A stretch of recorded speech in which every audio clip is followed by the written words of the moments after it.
You're watching the 420 Pace, found at 420pace.ca. Stay tuned. We'll be right back after this toke.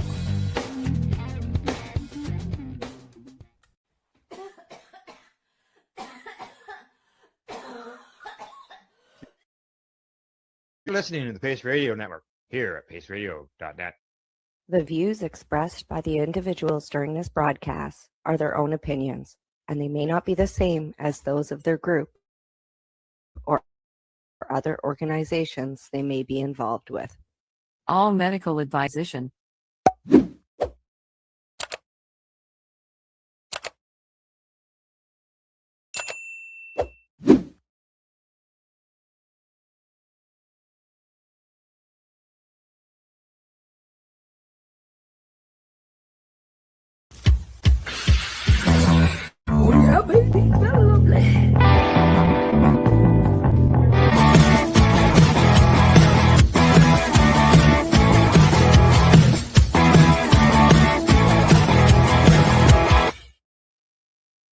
Good morning, it's March the 16th, and welcome to Psychedelics and Cannabis Educational News.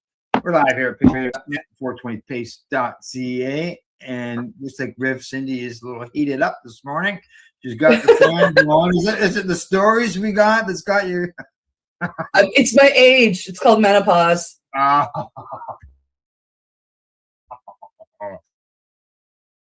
Yes, yeah. I remember the times of doing events, going up and down the highway, and the ladies open the window in the middle of the winter time. Yeah. Yep. Yeah, I'm one of those now. And it happens. It happens, right? It does. It happens to all of you. So, so what's new and exciting otherwise? What's anything otherwise? Well, I'm planning more education. I guess that's exciting for me. Yeah, exactly. Yeah. Yep. Going out and educating people, it can always be exciting. It is. Yeah. Which I'm going to be doing that in early May. I'm going to go speak to a group of people at a group that are retired professionals, like the lawyers, doctors, stuff along that Amazing. line. Are you going to record that for us? I'm going to try to do that. Yes. See what I can do. I think that would be amazing because we've had my speech on the network, and I think it'd be really cool to have our network owners' speech on the network as well. That'd be interesting. Yeah, I gotta see if I can do it. Like, there's no problem with the tripod and camera. It's just making sure I can get a mic that's going to do the trick. So. Oh, listen, I know the gear you have. You've got all the tricks. Don't worry about it. You'll be fine. I know. I'll give it a try. So. And I look forward to it as well. Yeah. All right. Shall we get started? Yeah, we should. I'm kind of excited about this first story. Yeah. The same with our first couple stories are updates. And I know that the one I'm going to start off with, it lit some fire under some people. So you'll get to that in a minute or two. All right? We will. Yeah. Our first story today is coming to us from the CBC News. Here in Nova Scotia. Member 2 First Nation defends sovereignty over cannabis and tobacco sales. A First Nation in Atlantic Canada is drawing a firm line over who controls commerce on its territory, and the debate is raising larger questions about Indigenous sovereignty, economic self-determination, and cannabis regulation here in Canada. Leaders of the Member 2 First Nation in Nova Scotia have told the provincial government and the Royal Canadian Mounted Police, commonly known as the RCMP, to stay out of cannabis and tobacco sales taking place on their land. The dispute centers on businesses operating within the Member 2 community that sell tobacco and cannabis products outside of the province's regulated retail framework. Provincial authorities have argued these stores may violate provincial law, but Member 2 leadership say the issue is about jurisdiction. And about the inherent rights of Indigenous nations to govern economic activity on their own territory. Member 2 Chief Terry Paul emphasized that the community has successfully built a thriving economic model over the past few decades, developing businesses, tourism infrastructure. And you can do that here in Nova Scotia, in Cape Breton. You can go on a Mi'kma'ki tourism. It's really amazing. I can't wait to do it myself. And commercial enterprises that support local prosperity. And community leaders argue that decisions about commerce within the territory should be made by the nation itself, not imposed by provincial regulators. The situation reflects a wider conversation happening across Canada. Boy, howdy, is it ever. Many Indigenous communities have developed their own cannabis policies since legalization in 2018, asserting that federal and provincial frameworks do not automatically override Indigenous governance rights. Supporters of Member Two's position say Indigenous nations should have the authority to regulate and benefit from cannabis commerce within their territories. Critics, however, argue that regulatory consistency is necessary for consumer safety and taxation. For Member Two, the issue is about more than retail sales. It's about sovereignty and economic independence. As Chief Paul and other leaders have made clear, the community intends to defend its rights to determine how businesses operate on its land. And the outcome of this debate could influence how Indigenous jurisdiction over cannabis is interpreted across this whole nation of Canada in the years ahead. And I don't know about you, Al, but I am so excited to see this all come to fruition. Oh yeah, it's gonna be a battle for sure. I see in the report they say that the province claims that this has already been settled in the courts when it comes to the treaty rights, and obviously the Mi'kmaq don't agree with that. No, the Mi'kma'ki don't. After having 5 of their businesses raided on reserve land, it was the push that they needed to move forward with what they're doing. And one of the things that they are doing here is the chiefs across Mi'kma'ki land here in Nova Scotia have banded together and have created a board, for lack of a better word, that coming to my brain, that are making decisions on the businesses specifically about cannabis and tobacco on reserve land. And then I know other Indigenous places in northern BC that are, of course, fighting with land back, and they're not stopping at letting us do our businesses, or let us do our businesses on our land our way. They're insistent that Turtle Island, being all of North America, is their land, and they are working hard to take land back. And I think that this is going to be a huge step in Indigenous rights, in reserve rights, and I can't wait to see it come to fruition, and I can't wait to see them win, because they will win eventually. It says here that in the court case, they suspect the province will argue that the right does not extend to products like cannabis because they weren't sold at that time. Under the Canadian legal aspect, you're right. But cannabis is cannabis and sweetgrass and sage, and all of these beautiful herbs are things that Indigenous have been working with for millennia. So good luck. Yeah, exactly, Buddy Weeds. Exactly. He says if Nova Scotia wanted to control cannabis on Indigenous land, they should have consulted with them at the time of legalization. Yeah, exactly. And good morning to you as well, buddy. As well. All right. It's just we'll have to keep an eye on that. And as people have noticed, we've been running it first story of the day when it comes to this, to make sure that everybody's up to date and to help us inform other people about this. Share the news, because Facebook doesn't recommend our pages anymore. So share. Spread that. That's right. Okay, from there we're moving on. Oh, Buddy's got a comment there. He says it's a sad overreach of government powers. It is. Yeah. All right, on to the next story. Here we go. This one is coming to me from StratCan. It says there in the headline that the AGCO reverses policing of the word dispensary, now says stores can use the term outside of medical context. We ran this story the other day on Thursday, and I can tell you that the short that we put out, it lit on fire. Hundreds and hundreds and hundreds of people were looking at that. and people were just like, what the hell is going on? So this is already a follow-up to that story from Thursday. And here we go. Following a recent enforcement push, the Alcohol and Gaming Commission of Ontario now says it will no longer prevent cannabis retailers from using the term dispensary in their business descriptions as long as it does not inherently imply medical advice or a medical context. Ontario's cannabis regulator sent out a memo to stakeholders back on March the 13th, informing them of the policy shift, following an outcry from some retailers over recent weeks, as covered by Strachan. Now, the AGCO had previously informed the cannabis retailers in Ontario that they had to remove any use of the word dispensary from their websites and online storefronts, even back-end metadata, leading some retailers to undertake a complicated process of editing their websites. It now clarifies that while cannabis retailers must continue to comply with all other applicable requirements under the AGCO's register standards, including ensuring that retail operations do not present themselves as medical providers or offer medical advice.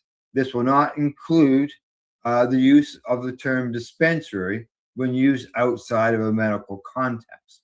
While the word dispensary has traditionally referred broadly to a place where medicine is dispensed, similar to a pharmacy, cannabis retailers in the province argued the term has become synonymous with cannabis stores in the average consumer's mind in recent decades, particularly with the rise of cannabis stores in Canada and the US. Now, such enforcement actions, they argue, only serve to hand customers back to the illicit market without actually protecting the public. While the AGCO initially rejected this concern, the agency has now acknowledged that the language evolves and terms acquire new meanings over time. So they say, to that end, we can agree that the term dispensary on its own does not inherently imply medical advice or a medical context, reads the memo. So as such, the AGCO will not be asking you to remove the terms dispensary or dispensaries from your forms of identification, advertising, or promotions, so long as they continue to meet the standards in all other aspects. Now, in response to a request for comment from Strachan, an AGCO media representative stated that the agency is focused on supporting a safe, responsible, and sustainable cannabis marketplace.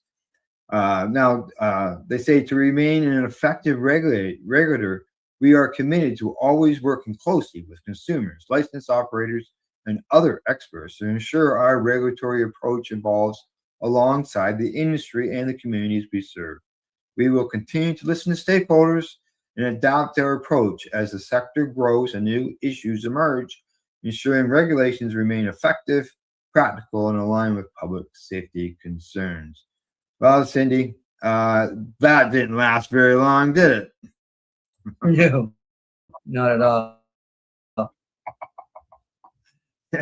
Everybody's going like, what?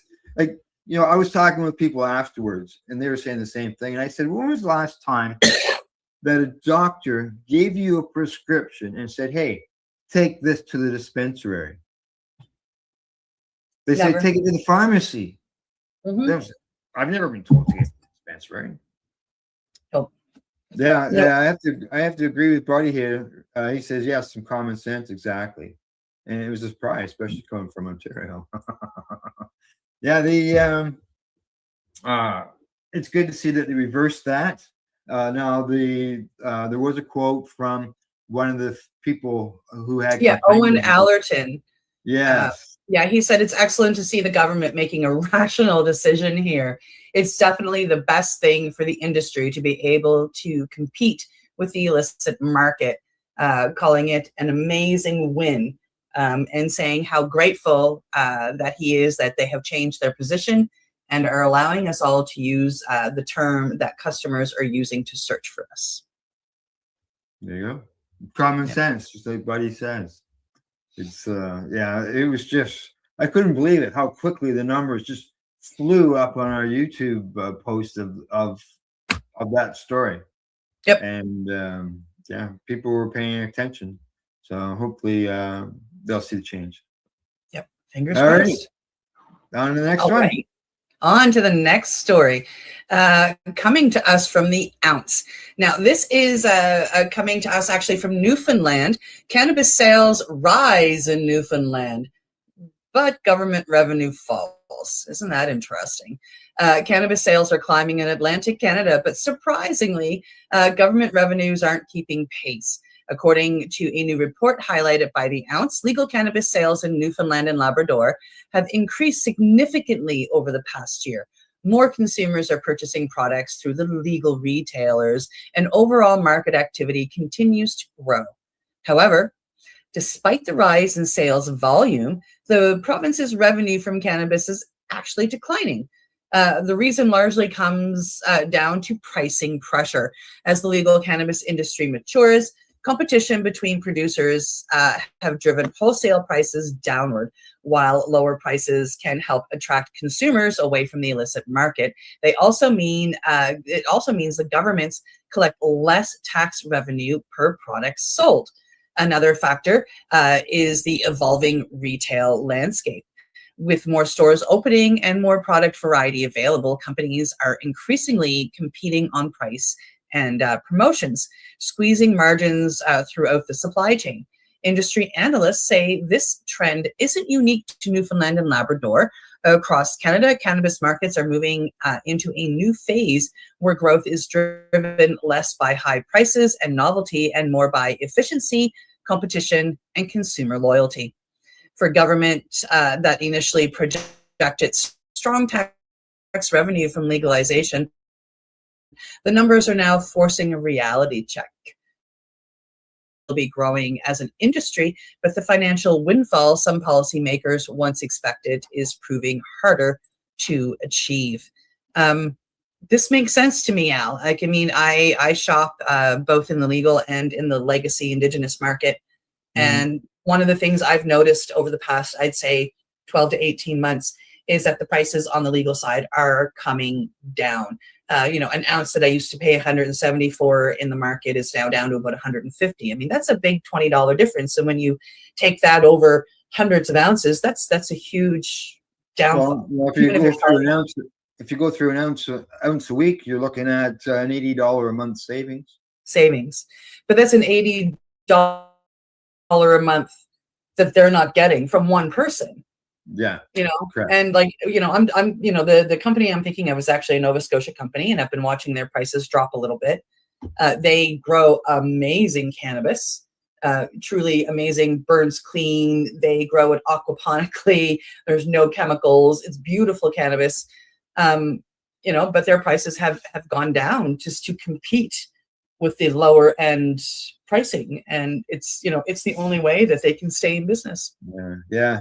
I'm just basically a cart purchaser, and I haven't really noticed it there.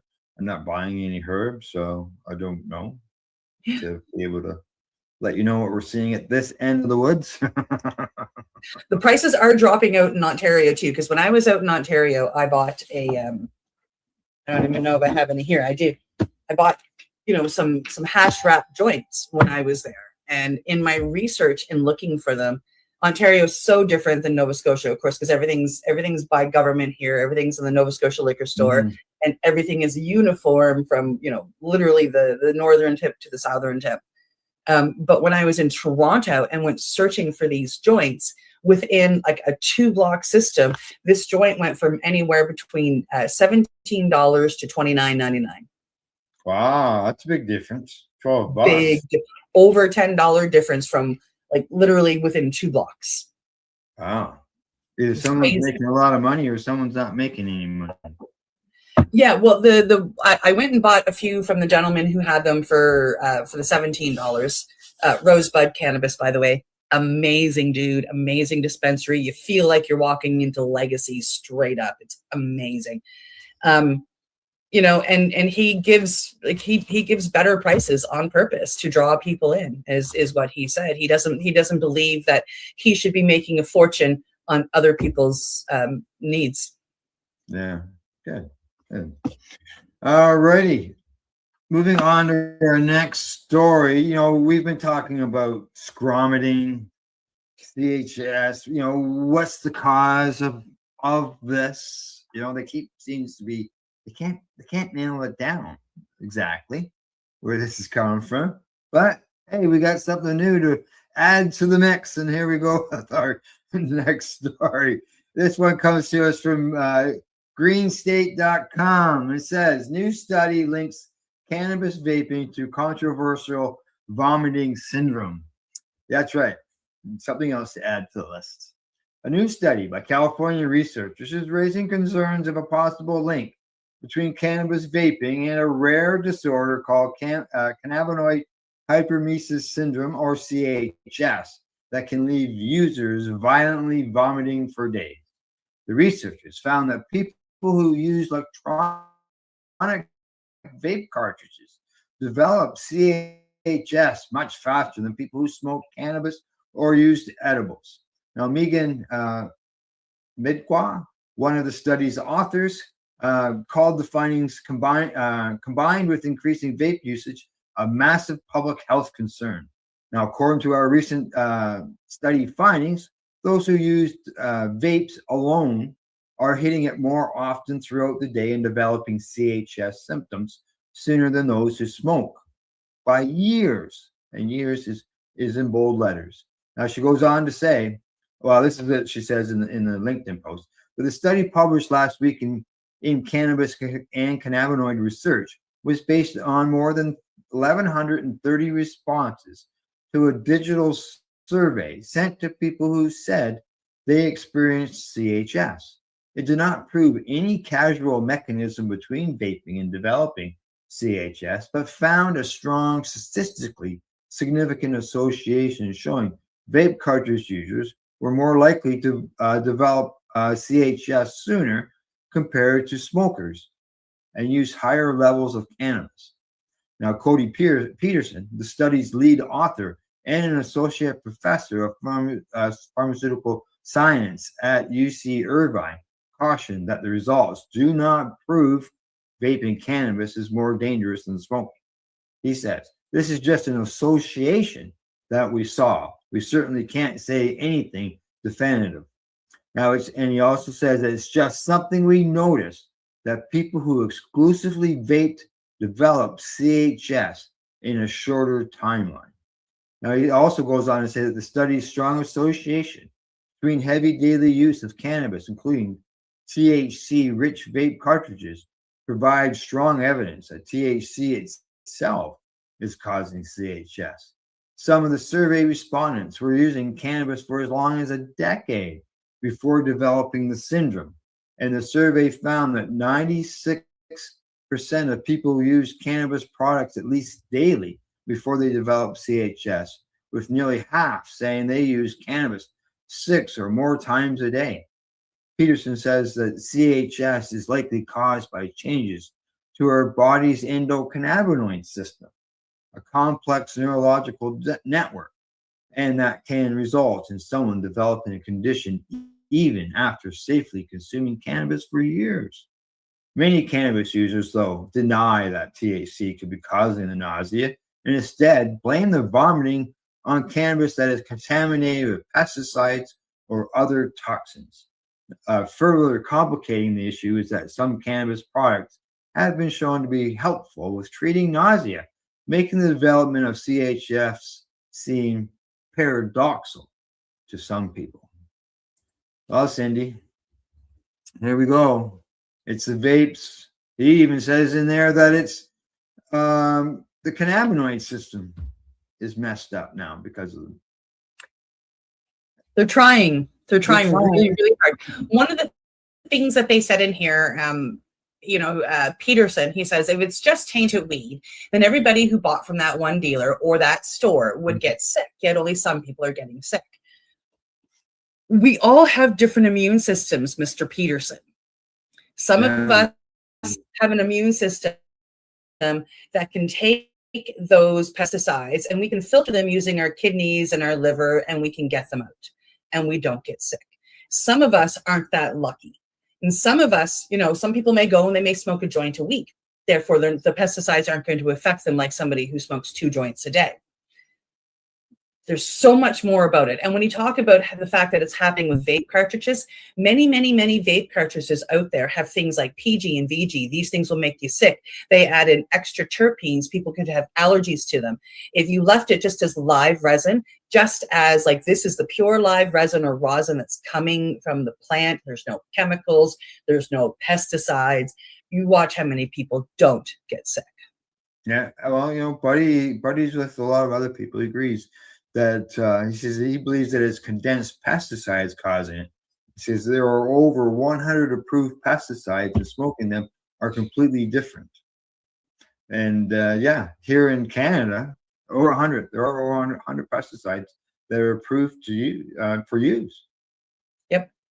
And I know down in the U.S. there's been arguments over pesticides as well. Yep. Hey JJ, thanks for the love emoji. I love you too. Thanks, JJ. All righty. Well, it's time for you and me to take a break. It's that time. We're halfway through the show. We got half the stories done. When we get back, we're going to learn a little bit more about CBD and CBG. We're going to go to some courts. We're going to hear about some girl guides as well. Some entrepreneurs. There's no doubt about that. All right. You're watching Psychedelics and Cannabis Educational News, and we will be back in 3 minutes. You're listening to the Pace Radio Network here at paceradio.net. Camelford Lifestyle Shop, open Monday to Friday from 10 till 7 p.m. or by chance. Check out our flags, our t-shirts, plus our hat and supply rolling paper, bongs, and your favorite herbal vaporizers. Look at all the incense we have, as well as for those who collect knives, check out these knives in our collection. And while you're here, stop in to see Shay at the piercing room, where you can get poked by Shay. Daily deals, check them out. Camelford Lifestyle Shop, 17 Bridge Street West, Camelford, Ontario.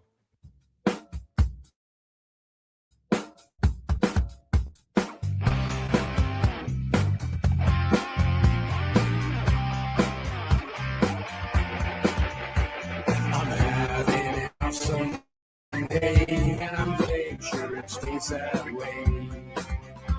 I'm having an awesome day, and I'm gonna make sure it stays that way. Limestone City Hydroponics is Kingston, Ontario's hydroponics shop. Take your growing to the next level and create the optimal environment with a tent kit or maximize flood table kit. Either way, Limestone City Hydroponics has more sizes and options to fit your needs. Are you looking for the power of the sun adapts to your budget? Then look no further, as they have professional grow lighting. They have indoor grow systems that are easy and cost effective, with many options to fit your living space and lifestyle. Cultivate your growing potential. We have everything to succeed. And if you can't make it to the store, they offer local delivery to the greater Kingston area. Remember, when you're looking for experts to help you grow, then look no further than the locally owned Limestone City Hydroponics, 105 Sunderland Drive in Kingston, Ontario. Call them at 613-548-0420. Re-rolled Saturdays. Check it out. Nothing but non-stop cannabis and psychedelic programming. I need it. 420. Radio.net. And you're watching Psychedelics and Cannabis Educational News. What do we got for education? We got some education coming up for our next story, don't we? We do. We do. And you notice during the first part of the show, I mentioned about sharing our broadcast, and that's because Facebook says that we are bad people, that we don't meet the community standards. And what are we doing? for sharing the news. Yeah, I think the first story came to us from mainstream media. Yeah, exactly. So I don't know. It makes sense. So share us, help spread the news, and talking about news. Let's get at her. Yeah. On to the next story. It's coming to us from Leafy. CBD and CBG show promise for fatty liver disease. New research suggests that two lesser-known cannabis compounds could play a role in treating one of the world's most common metabolic diseases. A study highlighted by Leafy examined the effects of CBD and CBG on non-alcoholic fatty liver disease, a condition affecting millions of people worldwide. The disease occurs when excess fat builds up in the liver, potentially leading to inflammation, fibrosis, and serious liver damage. Researchers found that both cannabinoids appeared to reduce markers associated with inflammation and metabolic dysfunction in experimental models. CBD has already been widely studied for its anti-inflammatory properties. CBG, sometimes called the mother cannabinoid, is attracting increasing scientific attention for its potential therapeutic benefits. Scientists believe cannabinoids may interact with the body's endocannabinoid system, of course, a network of receptors involved in regulating metabolism, inflammation, and cellular balance. By influencing these pathways, CBD and CBG may help improve liver health and reduce disease progression. While the findings are still early and more human clinical trials are needed, as always, the research highlights the growing interest in cannabinoids beyond THC. As scientists continue exploring the medicinal chemistry of the cannabis plant, compounds like CBD and CBG may eventually become part of new treatments for metabolic and inflammatory diseases. And I think that is way behind CBD on a daily for inflammation, and it so helps. What about you, Al? I have CBD plants that I grow, and in order to take as capsules, or if I want, I can smoke them as well. And I've even pressed some and turned it into some rosin. I've got CBD concentrates here somewhere that I dab up. They're great. Yeah, they work for a lot of people. It's too bad that our government decided not to expand them into storefronts as far as pharmacies, health food stores, and stuff like that. So. Absolutely. And this is great. It says that CBD and CBG have been found to improve blood sugar control as well. Yes. Yeah, it's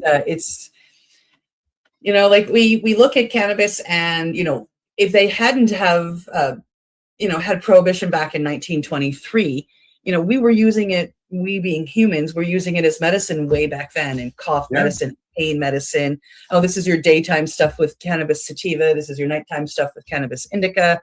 And they were using it in ways. And back then, they weren't using heavy duty THC plants. Like, it was mostly hemp style plants back in 1923.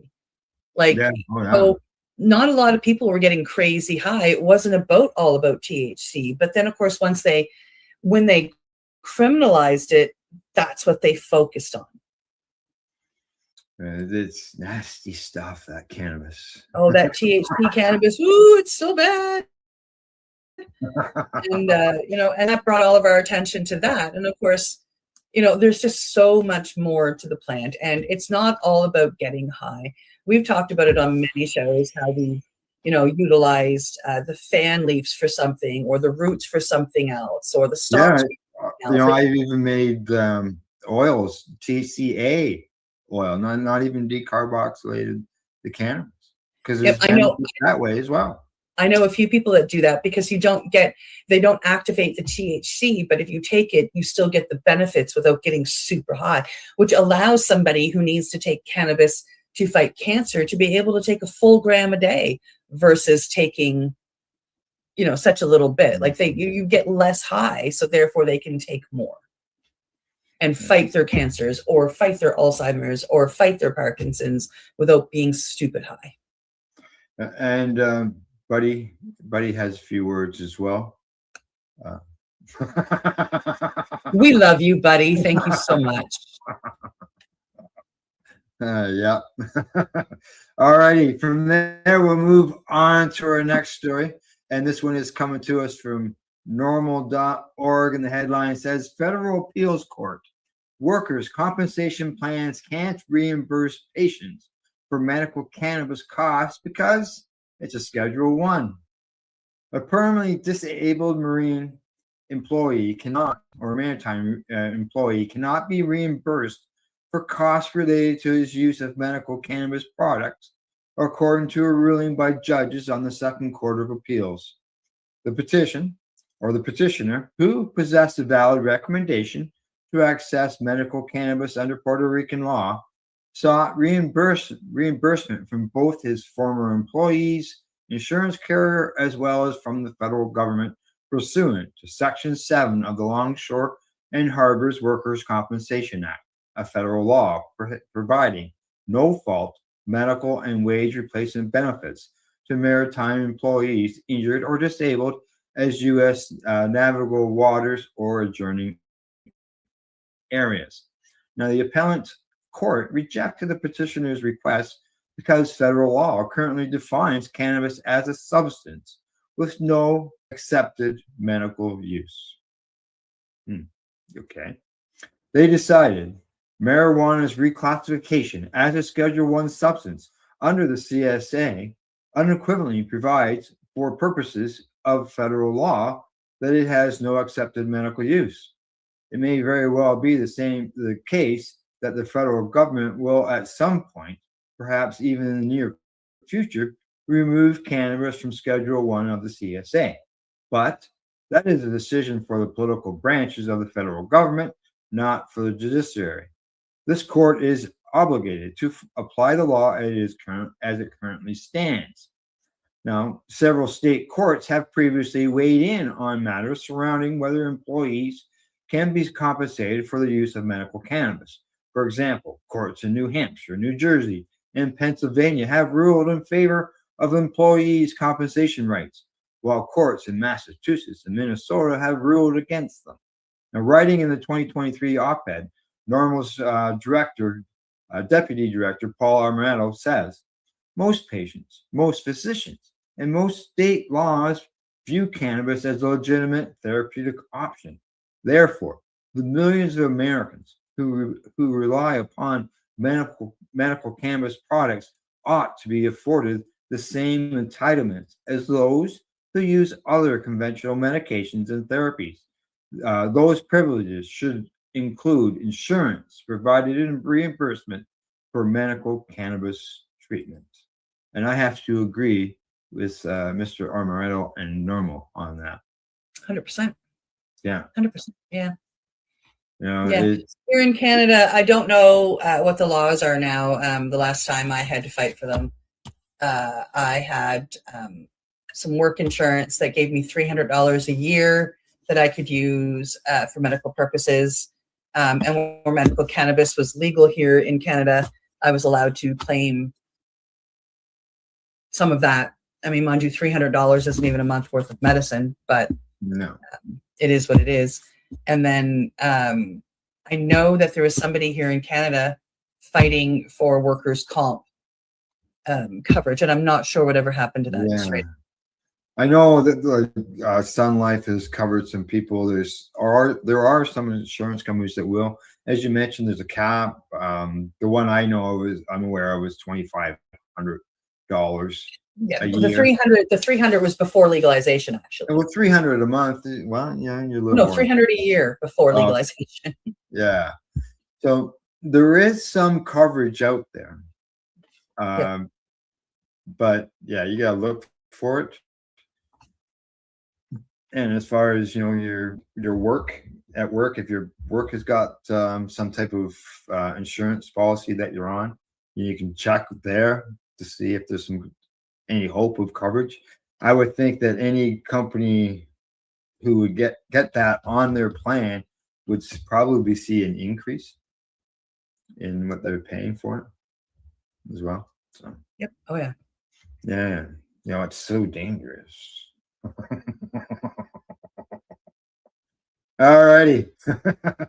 Let's hear about these girls and their Yes, customers. I giggled when I saw this. This isn't the first time this kind of stuff has happened, but I really love that they put this story together. So let's see what they have to say. So this one is coming to us from Mugglehead Magazine. Girl Scout cookies sales spark cannabis culture debate. This is a lighter story that's stirring debate online. In New Jersey, a group of young members of the Girl Scouts of the USA attracted criticism over setting up a cookie sales table outside a legal cannabis dispensary. I commend those girls on their brilliant business thinking. Perfect place to go set up. Photos of the stand quickly spread across social media, with some people joking that the Scouts were cleverly targeting customers experiencing the classic cannabis munchies.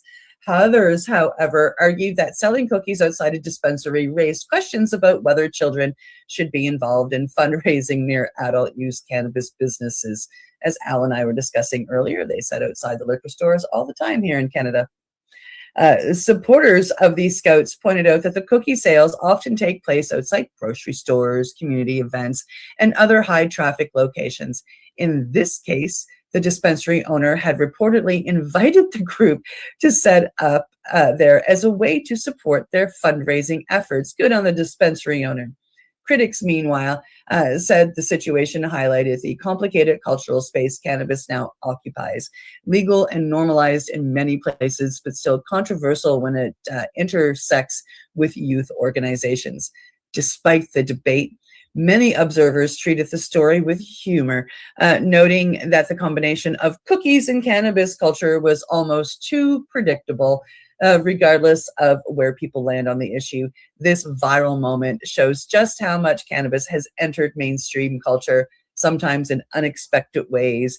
And Al, it shows the brilliance of these young ladies in picking the perfect place to go sell cookies. Exactly. Yeah. As you said, it's happened before. Yes. They can stand out here in Ontario. They can stand out in front of a liquor store or beer stores, all their stuff. Same here in Nova Scotia. Yeah. Now the Scouts, Girl Scouts down there say that the leaders says that Girl Scouts can set up booths outside of businesses that they would be able to enter or purchase something from. As you know, here in Ontario or Canada, minors cannot go into a cannabis store, but they go into liquor stores all the time with their parents. Yep. Here in Nova Scotia, all but one of our cannabis stores are in the backs of liquor stores. So if I go into a liquor store, I can take, one of my friends' minor kids or my grandchildren. We can walk around the liquor store if we want. But if I wanted to go into what I call lovingly referred to as the cannabis closets, I have to leave the kids outside of the cannabis closet, standing in the liquor store by themselves. That's so much safer than taking them in so they could see a picture of a leaf. Yep. Yeah. What other plant? Yeah. What's that? Here in Nova Scotia, the liquor store is everything. You can walk around, you can see it, you can smell it, you can touch it. In our cannabis closets, everything is in a drawer. They don't have anything out here in Nova Scotia. So what are you seeing? You're seeing some pictures, you're seeing some packages, and that's it. Behind glass. Yeah. It's just not. It's a legal store. It's a cannabis store. Yep. What other plant? A picture of a plant is forbidden for youth to see. I can't think of another plant that the government's forbid minors from seeing in a picture. Yeah. So now, Buddy Weeds, he's chiming in here. He says that we've known were known for getting the munchies, and he agrees. Good on them. Yep. And he makes it this other point. He says, "Don't forget about the cultivator, the cultivar, Girl Scout cookies." Yes. That's right. Exactly. It is there. It's I would imagine each state would have different laws, regulations on that, just like we do here, as far as the minors entering different stores. But yeah, it's just a leaf, right? So harmful. Ooh. All right, time for us to go on to the last story of the day, and this is I had a bit of a chuckle when I first saw this, so we'll get into it and we'll talk about it after we go. This one's coming to us from Marijuana Moment, and the headline on it says, "Feds deny Snoop Dogg request to trademark smoke weed every day because marijuana is illegal and a song lyric is too popular." Yes, cannabis is illegal and just the saying is too popular. This thing. Here we go. Snoop Dogg's signature catchphrase, "Smoke weed every day," cannot be trademarked by the artist because cannabis remains federally illegal and the slogan has become too popular in mainstream culture, the U.S. Patent and Trademark Office says. Now, Dr. ETC Hoco LLC, an entity affiliated with Snoop that owns his intellectual property portfolio, submitted a trademark application for the phrase in 2024. Then, nearly 2 years later, it received a on Tuesday. Now, the federal agency, which falls under the U.S. Department of Commerce, gave two reasons for the rejection. Number one, goods and services marketed under a trademark must comply with federal law, and the application includes items or activities that involves per se violation of federal law. And number two, the phrase comes from a long lyric commonly used in association with cannabis use, making it too popular to exclusively trademark. Now they go on to say to qualify for federal registration, the use of a trademark in commerce must be lawful. The application complies with applicable federal laws that regulate the identified goods and services. Goes on to say that if the goods or services, which is a mark, is intended to be used or prohibited by law, the applicant the requisite bona fide intent to use the mark in lawful commerce. Now, the agency's denial letter additionally said the registration was refused because the applied for mark is a slogan or term that does not function as a trademark or service mark to indicate the source of applicants' goods or services and to identify and distinguish them from others. In this case, the applied for mark is an informal, social, political, religious, or similar kind of message that merely conveys support of, admiration for, or affiliation with the ideas conveyed by the message, it says. Now it goes on to say that terms and phrases that merely convey an informal message are not registratable. To support its case, they provided examples of the phrase "smoke weed every day" appearing on various products sold by retailers such as Amazon, Weed Dreams, and Redbubble.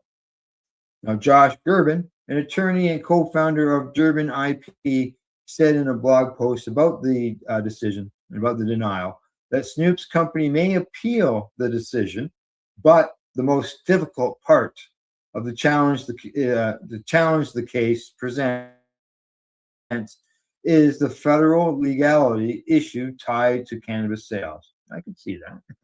Now, the application identifies retail services involving cannabis products, he says. And under current federal law, cannabis remains illegal, and the USPTO routinely refuses applications tied to federal unlawful goods or services. I can see that.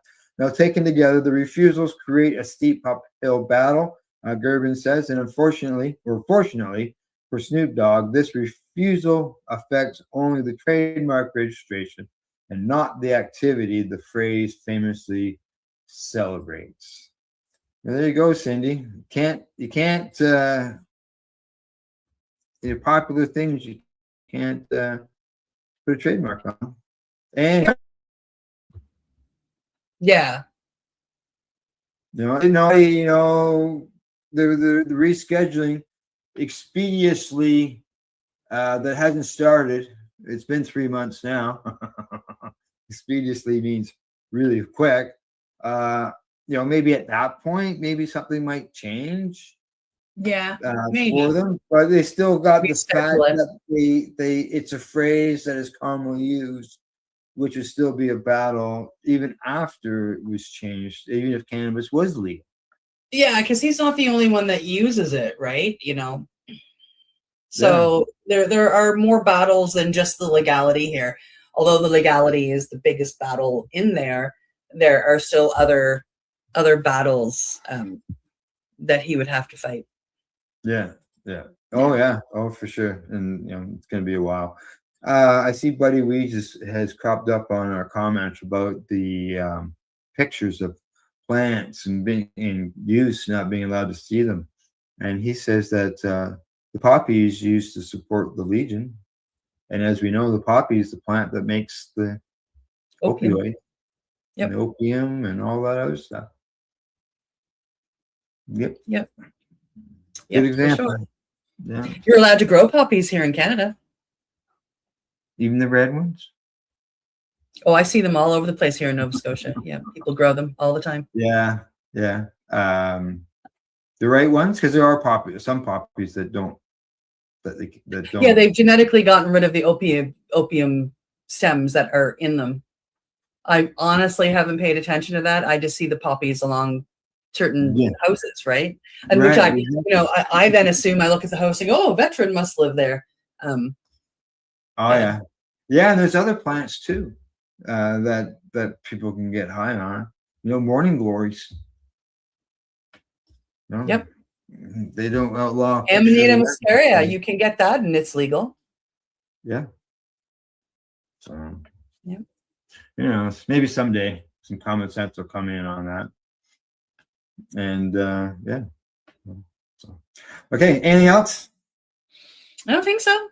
Have a great week, folks. Yeah, exactly. Have a great week. We'll catch up with everybody on Thursday. But other than that, that's it for today. We hope you found it informative and educational. Thanks go out to you guys, everybody, for tuning in and for interacting with us. We don't mind that whatsoever, as you've noticed. And thanks go to our sponsors, limestonecityhydroponics.ca, the Campbellford Lifestyle Shop, as well as at ease.ca. And we'll see you Thursday, as I mentioned. And always, don't forget to educate, medicate, and do not incarcerate. You're listening to the Pace Radio Network here at paceradio.net. The opinions of the individuals during this broadcast are their own and may not be the opinions of their group or other organizations they may be involved with. All medical advice during our broadcast is not a medical opinion and should be checked with your medical physician.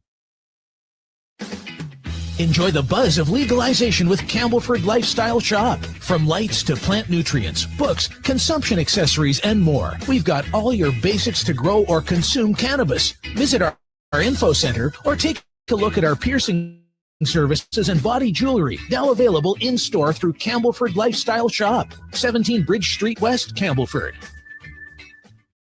Limestone City Hydroponics is Kingston, Ontario's hydroponics shop. Take your growing to the next level and create the optimal environment with a tent kit, or maximize your yield with an ebb and flow flood. Hydroponics has more sizes and options to fit your needs. Are you looking for the power of the sun that adapts to your budget? Then look no further, as they have professional grow lighting. They have indoor grow systems that are easy and cost effective, with many options to fit your living space and lifestyle. Cultivate your growing potential. We have everything you need to succeed. And if you can't make it to the store, they offer local delivery to the greater Kingston area.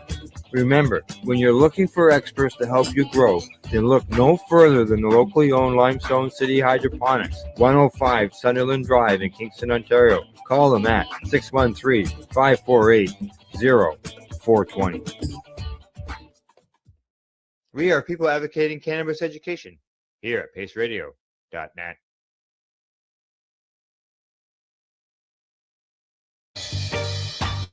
You're watching the 420 Pace, found at 420pace.ca. Stay tuned. We'll be right back after this toke.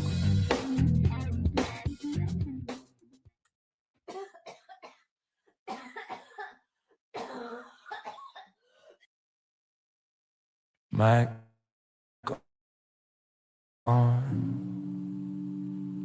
Red light. Lean in. Hit live. Pull up a chair to the table. 2 mugs, 2 minds, 1 cable. Little green leaf on the label. Big brave truths on the label. We got patients on the line from Brazil, From the Bronx, from the hills, stand still. Let them talk about pain, about pills, about how this plant help kill what it will. protest, Protest and turn that voice louder. Stories in the smoke, information like powder, blowing cross borders every time we speak. From this small room to a global reach. People listening, people watching in their rooms. Big screen glow, little earbuds too. We pass the mic, turn courage into legacy. Patient advocacy, that's the energy. Hey!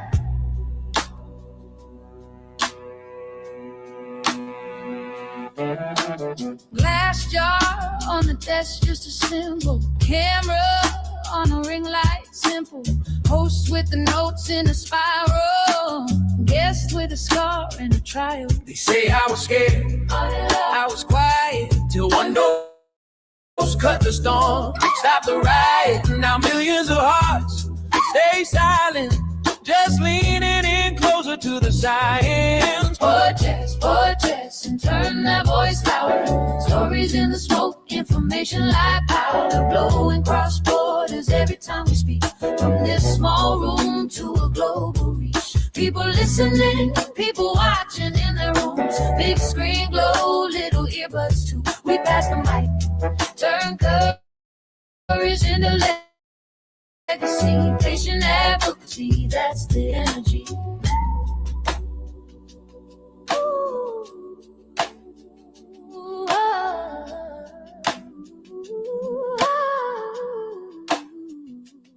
From Cape Town up to Tokyo, late night shift in Ohio. There's a face on every download. There's a life in every episode. We are not alone in this. Every share is a little risk. Every view is a little fist in the air for the ones we miss. Protest and turn that voice louder. Stories in the smoke, information like powder, blowing cross borders every time we speak. From this small room to a global reach.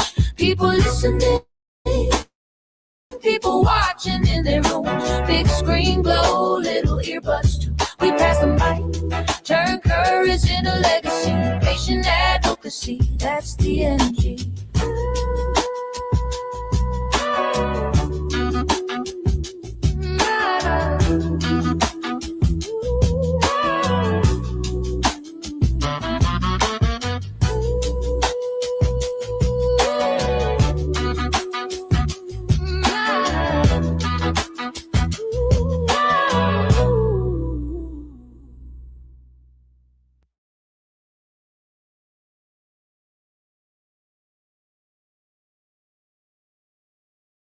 You're listening to the Pace Radio Network here.net.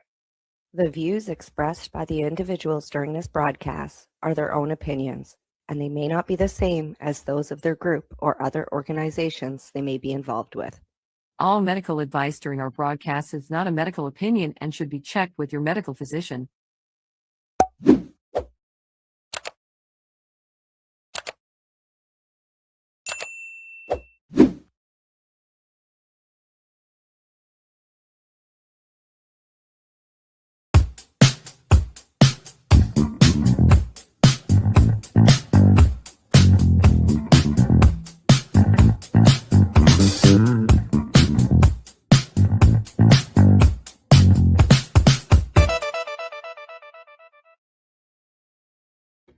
Good day and welcome to the Mushy Moment podcast for Tuesday, March 17th, 2026. Good day, Cindy. How you doing? Good day, Steve. I'm doing pretty well. How about yourself? I'm doing not bad. It was just pouring rain all night. And then I woke up 2 or 3 times and it was just coming down. And then I woke up when it was time to get up and it was like, no rain.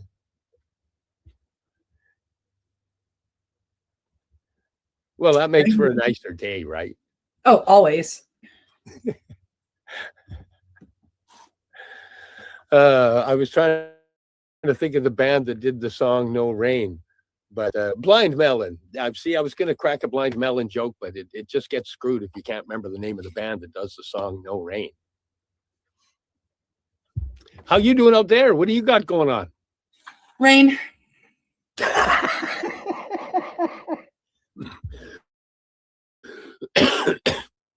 Sorry, I didn't mean to laugh. Wow. Yep. What'd you do last week? What'd you do up until for the last, because it's 2 weeks before we get to do podcasts. What have you been doing? Doing anything exciting? Doing anything? Well, I went out to, I had just got back from Ontario and found out my great aunt, was in her last stages of life. And when she passed away, I felt the necessity for myself and for love and respect to her to head back up and see her. And this is not a transition to be sad of. The woman turned 102 last December. 102.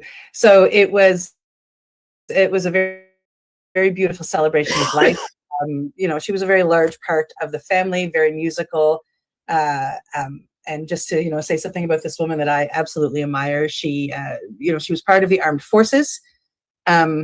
And she worked as a message translator for the Navy in World War II out of Halifax. So she would get messages and decode them and tell the ship captains what to do. Now, she wasn't literally the one telling them what to do, but she would, decode the messages and give the orders to the ship captains. So that's so I went up and helped celebrate her life. She was one of those, anybody that knows me understands when I say I had a dark childhood. And she was one of those beaming bright lights in my youth. And, I very much love her and very much grateful that she was part of my family and was able to bring that for me. Wow. That's beautiful. That's a beautiful tribute to her. Yeah. Yeah. Dorothy Ford was her name, just so we can say it out loud. Nice. Yeah. Yeah. Hi, Violet. Somebody said hi, so I'm just saying hi back. Oh, nice. And then, of course, I came home and, being a facilitator, I've held, a few different ceremonies here in my home, in my sanctuary, and have been enjoying that very much. What about you? What's new over the past couple of weeks? Got my car working finally. What started out as watching a video going, it doesn't look that hard. Half an hour for a mechanic, 3 or 4 for me, which turned into weeks. It wasn't on the verge of comical. It actually became comical. But it's running well now. So I've been able to get a few deliveries done. I'm getting caught up on some stuff, because not only not only with not having the vehicle, I couldn't do the running around. With investing way, I didn't have time to do communication. So I apologize to anybody that I left on the back burner while I was trying to get my wheels going.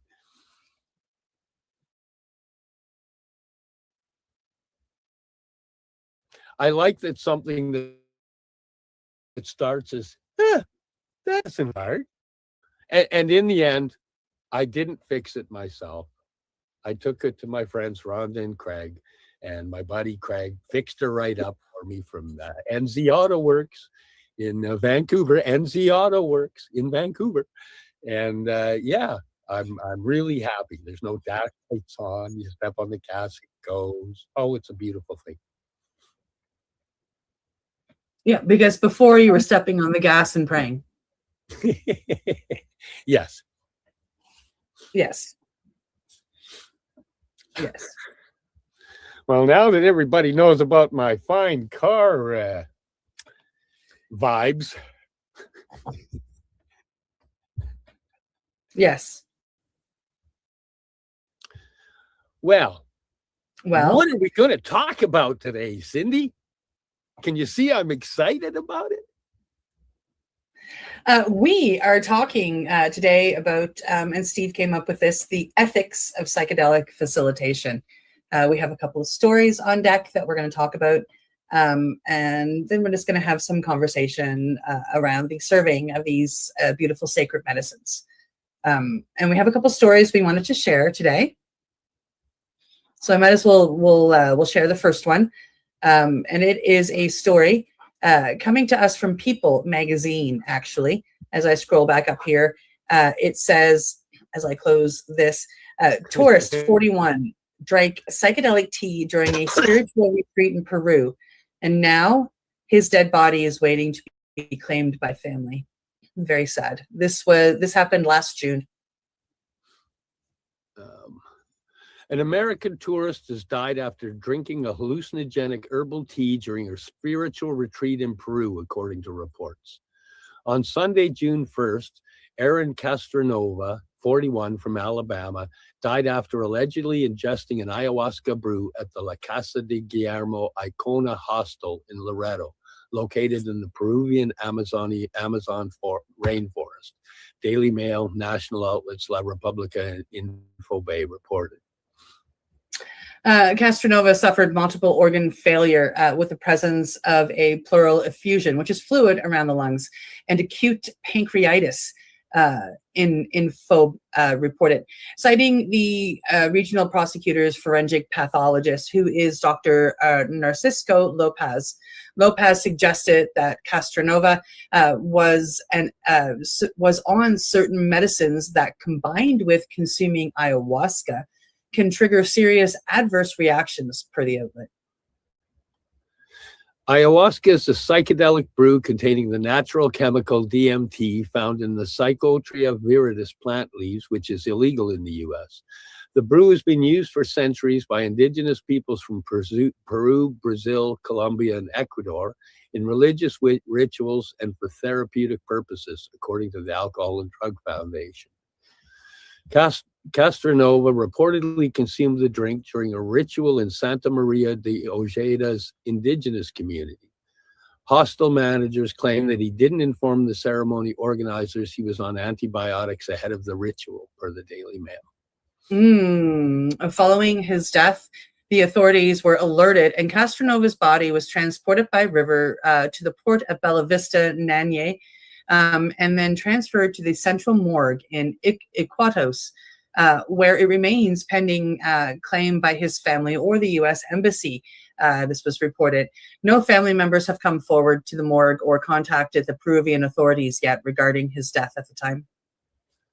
The U.S. Embassy is called to coordinate the transfer of Castronova's body back to the U.S. The U.S. Embassy states that U.S. citizens visiting use traditional hallucinogens, often referred to as ayahuasca or cambo. These dangerous substances are often marketed to travelers in Peru as ceremonial or spiritual cleansers. Yeah. The embassy warns that ayahuasca can cause several negative health effects, including nausea, vomiting, increased heart rate, and even death, as well as long-term effects of psychosis, difficulty sleeping, neurological diseases, and ongoing hallucinations. Yeah. Yeah. What do you think of that, Steve? I think that what needs to be pointed out in here was there was contraindications on things. And there was people that one on the facilitator side needed to do more investigation, and on the participant side needed to do more disclosure. And that's just kind of because that's going to be part of our segue to where we go after the stories. What do you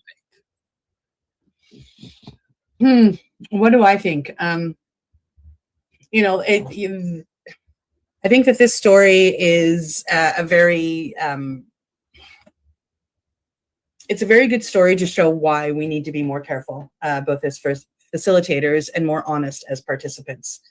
If this person had been honest with their facilitator about what they were taking and how they were taking it and what they were going through, chances are the facilitator wouldn't have served him the medicine, and therefore this gentleman would still be alive. So it's very important that if you go to take any of these medicines, when you are given an intake form, be 100% honest. If your facilitator is not giving you an intake form, go to another facilitator. It's very, very important. And this story shows why. I mean, this is an extreme case where somebody died because either the facilitator wasn't asking the right questions or the participant wasn't being completely honest, and it's scary. My heart goes out to the family of this. That's yeah. Yes. Yeah. Yeah. That's why people need to be aware of who's facilitating, and you need to be honest about where you're sitting, where you are, yes, what you're using, anything you're taking. Things could have contraindications. You want to go to the next story?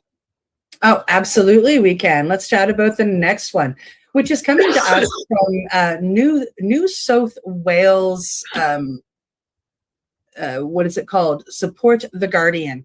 New South Wales guru charged over man's death during an ayahuasca and frog toxin ceremony. Salur Solaris charged with manslaughter of Jared Antonovich, who died of a perforated esophagus after taking psychedelic. A man is being charged with manslaughter more than 4 years after a spiritual retreat client died after consuming psychedelics and a frog toxin. Yeah. So Laura Solaris, 52, was arrested and charged when this happened over the 2021 death of a man at the Arcora retreat he ran in Collins Creek, which is about 60 kilometers from Byron Bay in New South Wales, Australia. He was charged with the manslaughter of Jared Antonovich, who died of a perforated esophagus after consuming the plant-based psychedelic ayahuasca and frog-based poison combo. Police allege Solaris presided over a ceremony ritual using the substances on October 16, 2021, and provided Antonovich with ayahuasca. The operator, formerly known as Peter George McIntyre, is also accused of delaying medical treatment for the 47-year-old after he collapsed from using the drugs.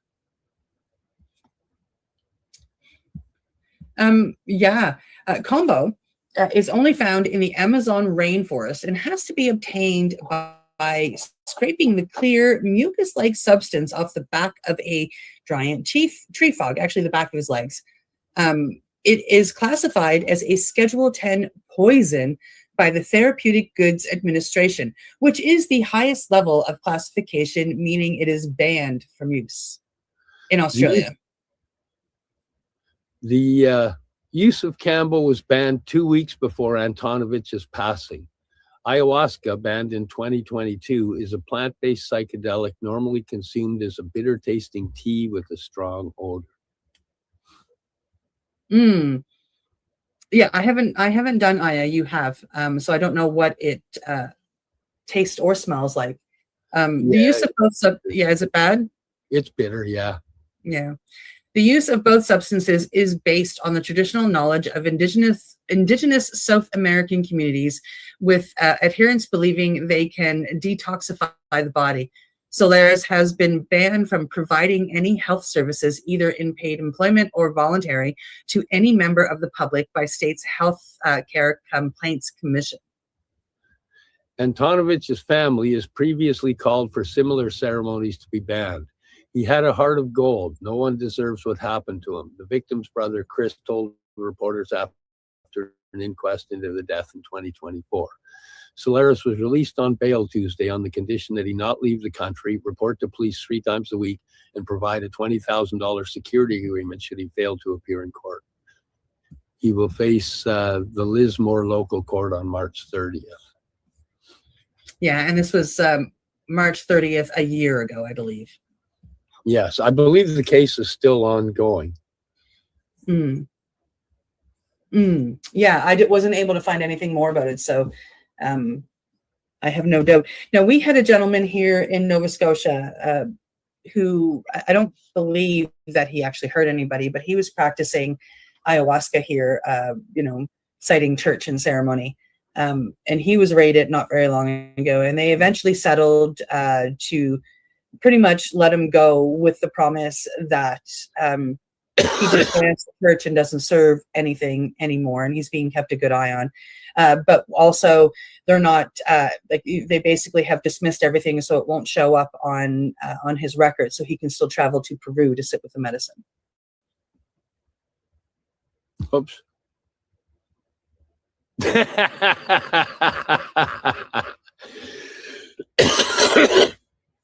Wow. Yeah. That was just me with a twitchy finger. Yeah. Steve's playing with the buttons. Oh, I got that little bit of a cough that's going. Well, for some people, it's a pretty bad cough, but I'm pounded back my supplements. So for me, it's just kind of a intermittent annoyance. Yeah.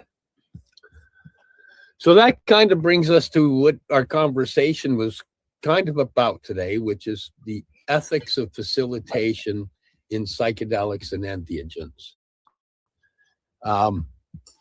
Now, yesterday, I, did a bit of a dive, and I did a chat between Grok and ChatGPT, and a bit of a discussion on the ethics of facilitation.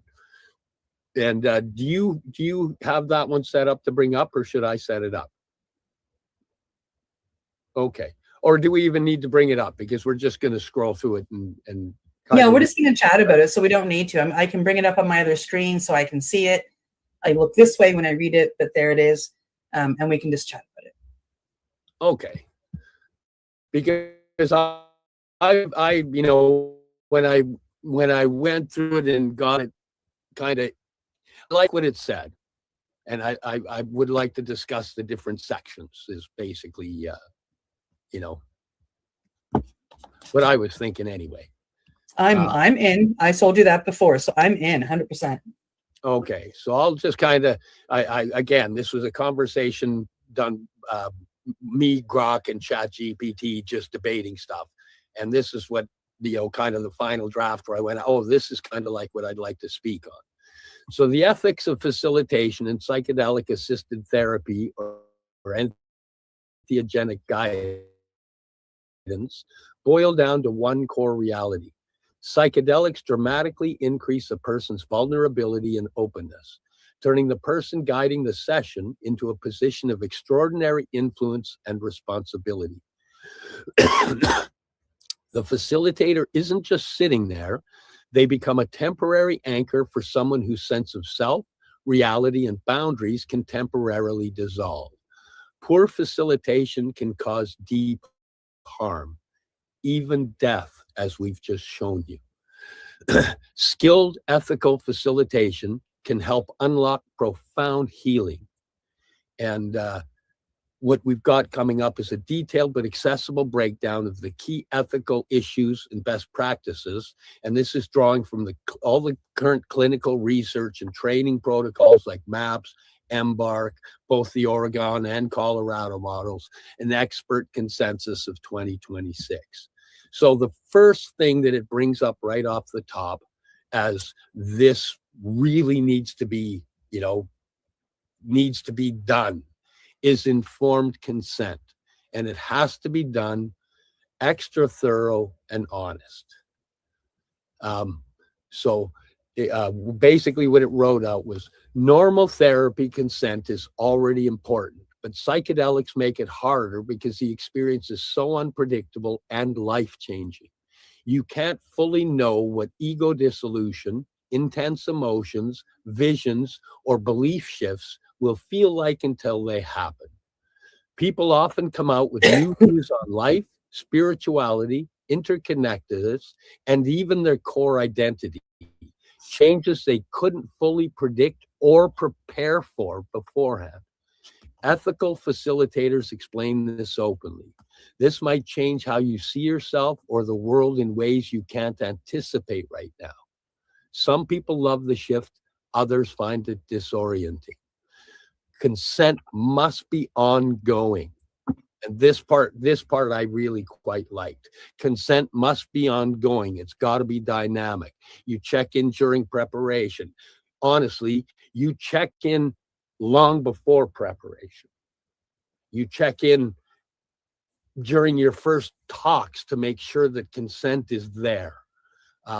Before dosing, and even use pre-agreed signals during the session if someone wants to pause or stop elements like touch. Best practice, spend multiple sessions preparing, covering risk, both psychological, overwhelm, rare, persistent perceptual changes, interactions with various medications, the benefits, the unknowns, what integration looks like afterwards.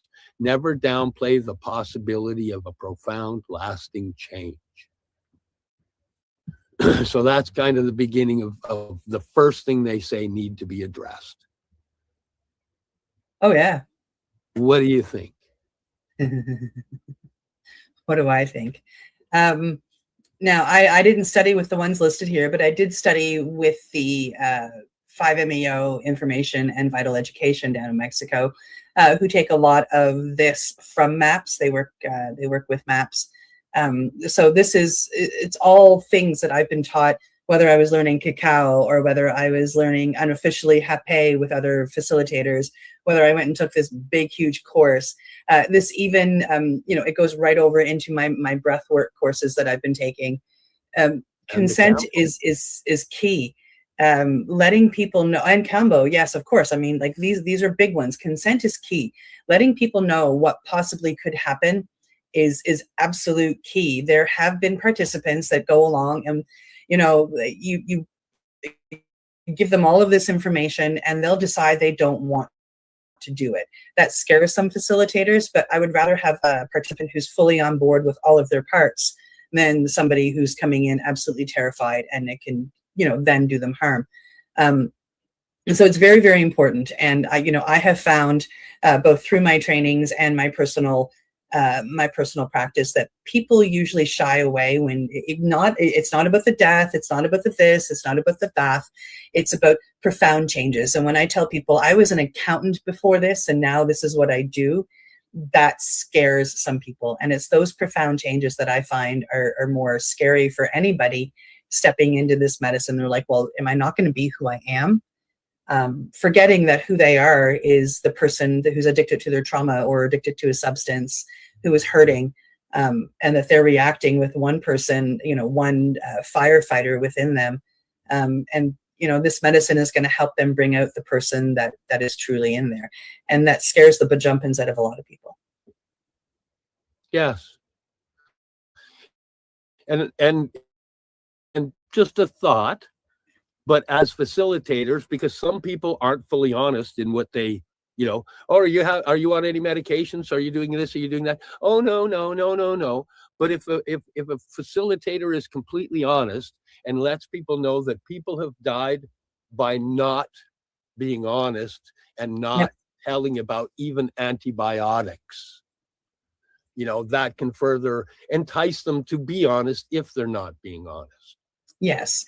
Well, and then, it's also in how you put an intake form together. Like if for any of those, when I handed out an intake form, I mean, like if I'm handing it out to somebody who I know is sober and especially if they're coming along for psychospiritual, or like when you came along to do combo, well, here's your intake form. I have an annoyingly long intake form. And a lot of the questions around medicines and trauma, I ask 2 to 5 times in various ways. Because many people, like, they don't stop and think that, like the medication that they're on for their blood pressure, it needs to be listed. I'm not on any medication. It's just helping my blood pressure stay down and I'm fine. So that's why, later on, I'll ask about heart problems or blood pressure problems. Like I'll ask about those things that some people kind of just sweep to the side, and that tells them like, oh, that's a big deal. And now they're going to be honest with me. So it happens for 2 reasons. Like sometimes people just don't know that, like that medication should be on that list, right? Like, like let me know how much cannabis you're smoking. Let me know if you're smoking cigarettes. Let me know what alcohol you're taking. So I ask everything a bunch of times because it's very, very important, because a lot of the medicines I work with, especially the big one of 5-MeO, there's a lot of contraindications out there. Right. And, with combo, with people detoxing, you can't do combo if you're in active addiction on certain drugs. You have to, be taking certain steps. And, so that's very important to know the contraindications of the medicines that you're serving, and then to make sure that, you ask the right questions more than once to your participants, also giving them the sense of trust and safety so they feel, welcome to open up and be honest with you. You have to give them a very non-judgmental atmosphere. Yes. And in an area I was, it was actually a question on trauma. I asked the person that was looking for help with depression and anxiety, and I asked them, is there a possibility this may be trauma related? And they said, no. And then, we carried on the conversation and I asked things a different way. And after another 20 minutes, I actually had to stop her. And I said, when I asked you if there was anything related to trauma, you said no. I said, but in the last 20 minutes, you've brought up how you're a caregiver for this person that you loved, and you watched them, your words, rot away. Then you talked about the last time you thought about committing suicide, which means there was a first time and probably some in between. Then you talked about how this person you love blew their head off a couple weeks ago. I said, how do you think you haven't suffered some trauma? And she said, I came from a good family. I was never molested. And where the miscommunication in there and the asking the other questions was, I'd asked her, have you ever suffered any trauma? And she had said no. But there was trauma, which was leading to the other stuff. And it was just a matter of her definition of trauma and my definition of trauma were completely different. By asking the questions, you really get to learn a lot about what the words are meaning to that person, what they're hearing, which can a lot of times be different than what you're delivering.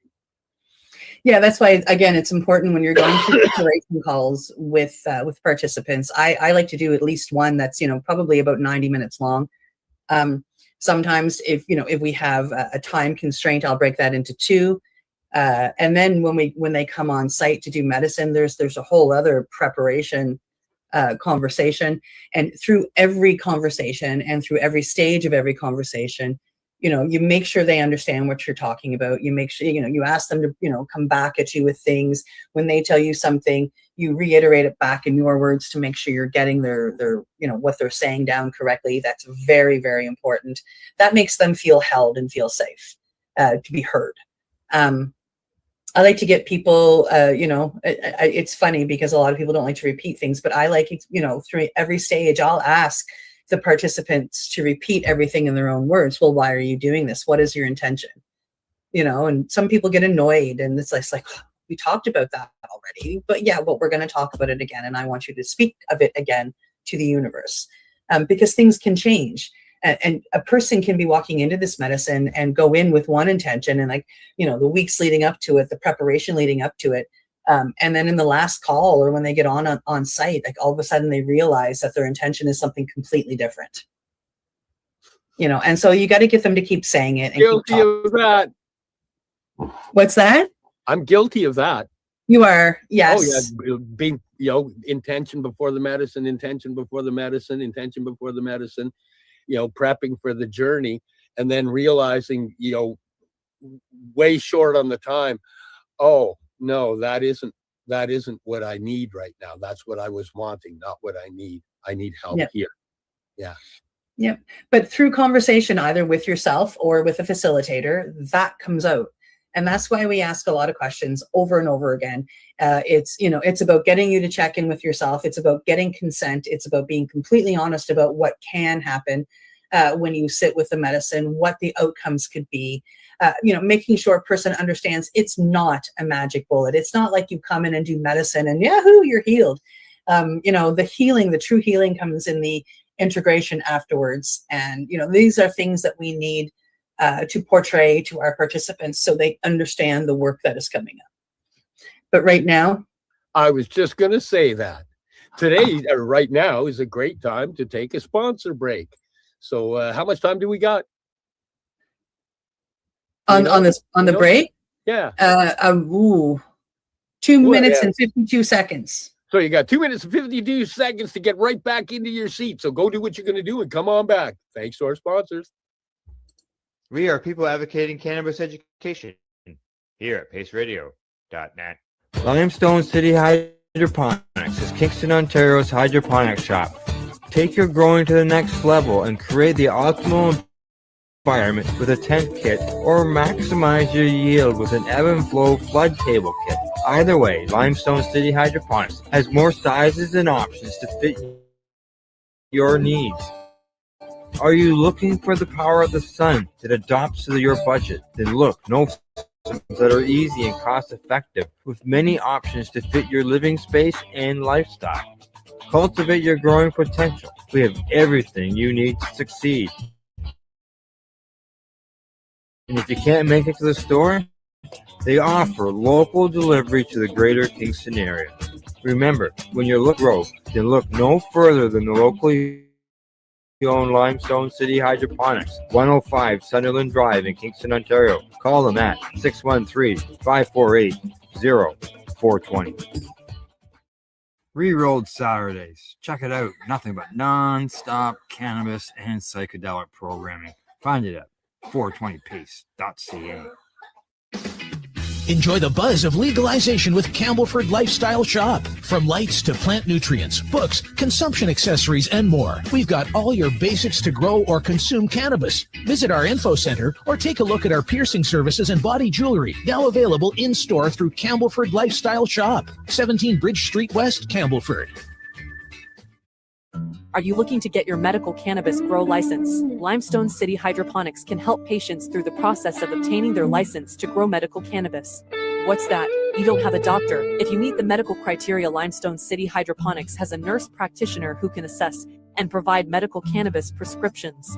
What are you waiting for? Contact Limestone City Hydroponics at limestonecityhydroponics.ca or call them at 613-548-0420. PACE Radio is the People Advocating Cannabis Education Radio Network. I'm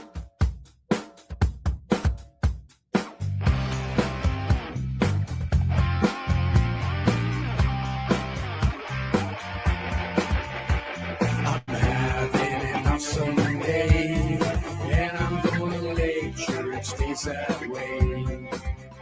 I'm having an awesome day, and I'm gonna make sure it stays that way. You're listening to the Pace Radio Network here at paceradio.net. Hello and welcome back to the Mushy Moment for Tuesday, March 17th, 2026. Today we're discussing the ethics of facilitation of psychedelics and entheogens. Yes. Da-da-da-da. Da-da-da. So Steve has put together this Substack where he got AI to help him put everything into beautiful words. And it's broken down some information, and he read off the first part before the break and we discussed it.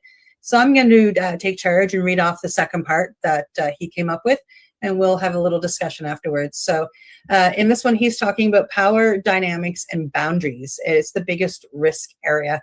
Psychedelics heighten suggestibility, emotional openness, and transference, which is projecting parent, lover, spiritual authority onto the guide. And the facilitator holds real power, in this thought.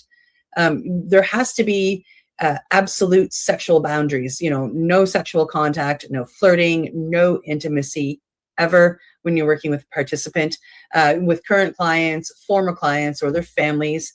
And many codes via MAPS make this a lifetime prohibition, and many others make it a 12-month prohibition because of the power imbalance. Doesn't fully disappear after therapy ends. It can go on for quite a while.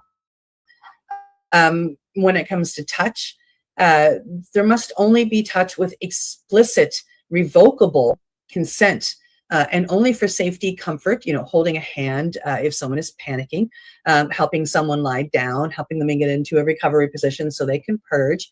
It should never be erotic or unnecessary. Many protocols require documenting what touch is used or having a second person present. That's one of my protocols here with the work I do, or using video with consent for accountability. And I usually leave that up to the participant. If they want to video it, I'm fine. Other boundaries, no dual relationships, so don't, start dating your participant. No wanting admiration, no taking it, no romantic interests, no business partners. Be careful of becoming friends.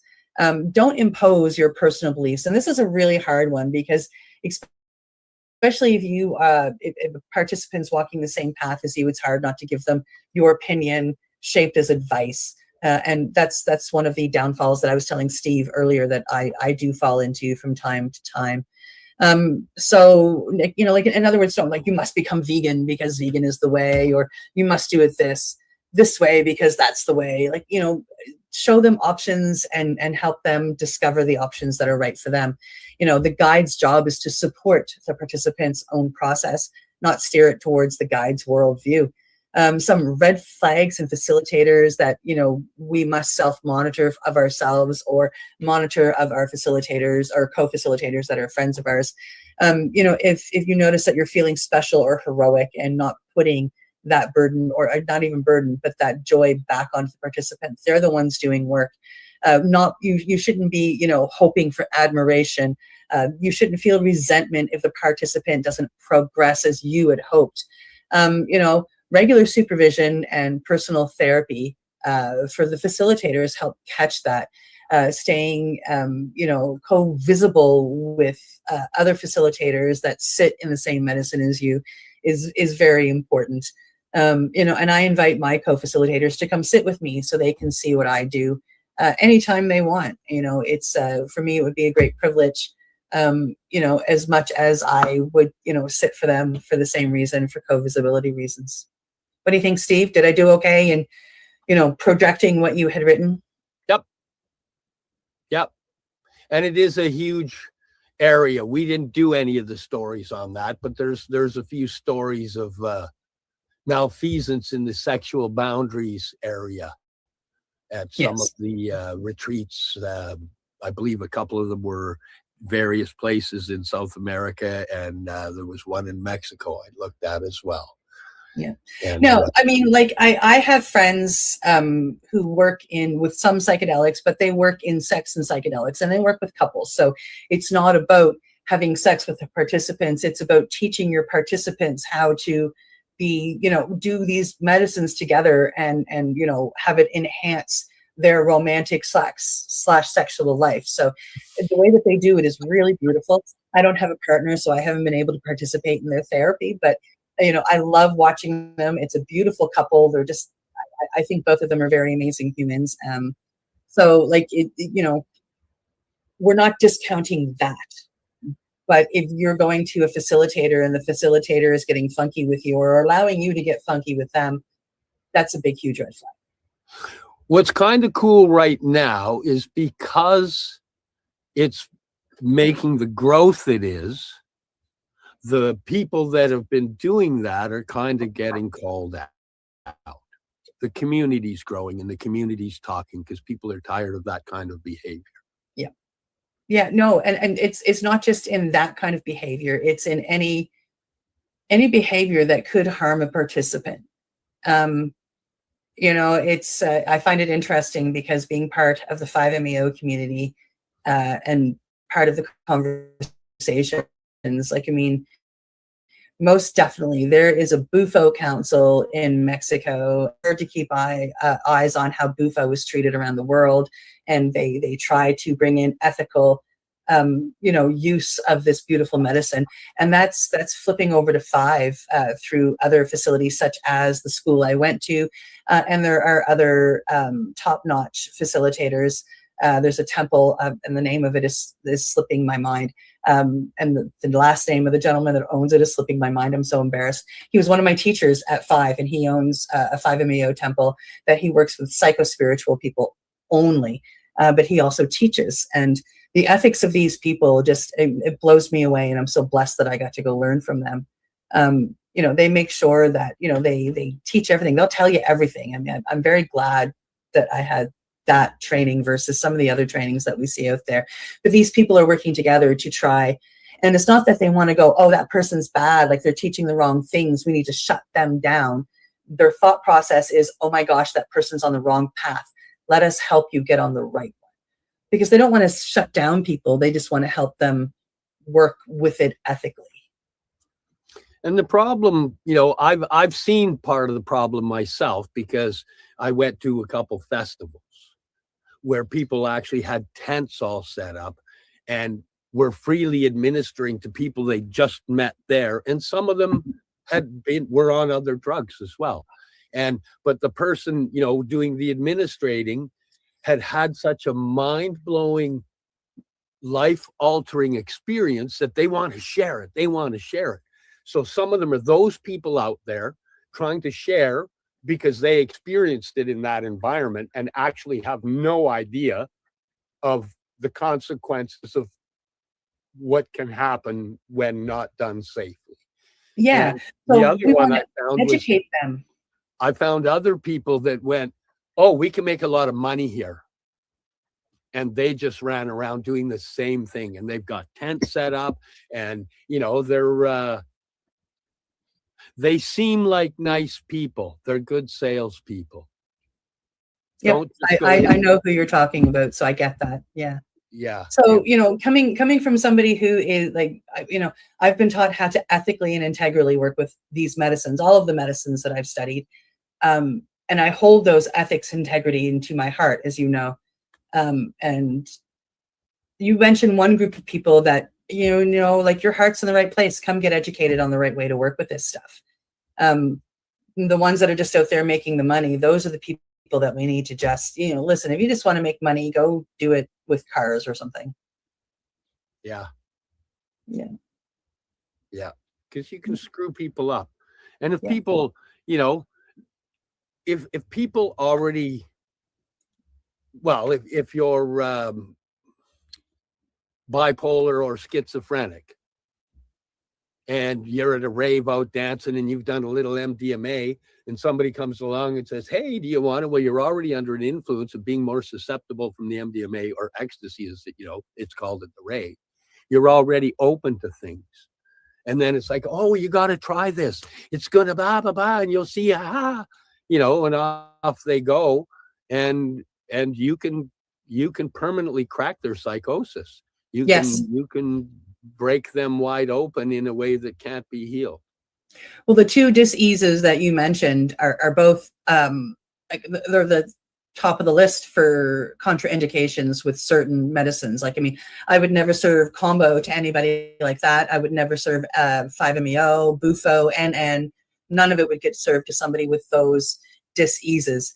There are the people that I studied from with 5 they're coming up with a non-hallucinogenic way of serving 5-MeO. So you can, and they're creating it for this group of people that could highly benefit from the medicine of the toad, but their psyche can't take that full dissolution. It can't take where even a bare handshake would take them. They can't do that. It would break them further. But the 5-MeO, there are aspects of it that could help them. And so they're working on that. So this medicine can be there to help people with schizophrenia or bipolar. Right now, they're studying the effects with people that have Parkinson's disease. So it's really exciting stuff that's coming up.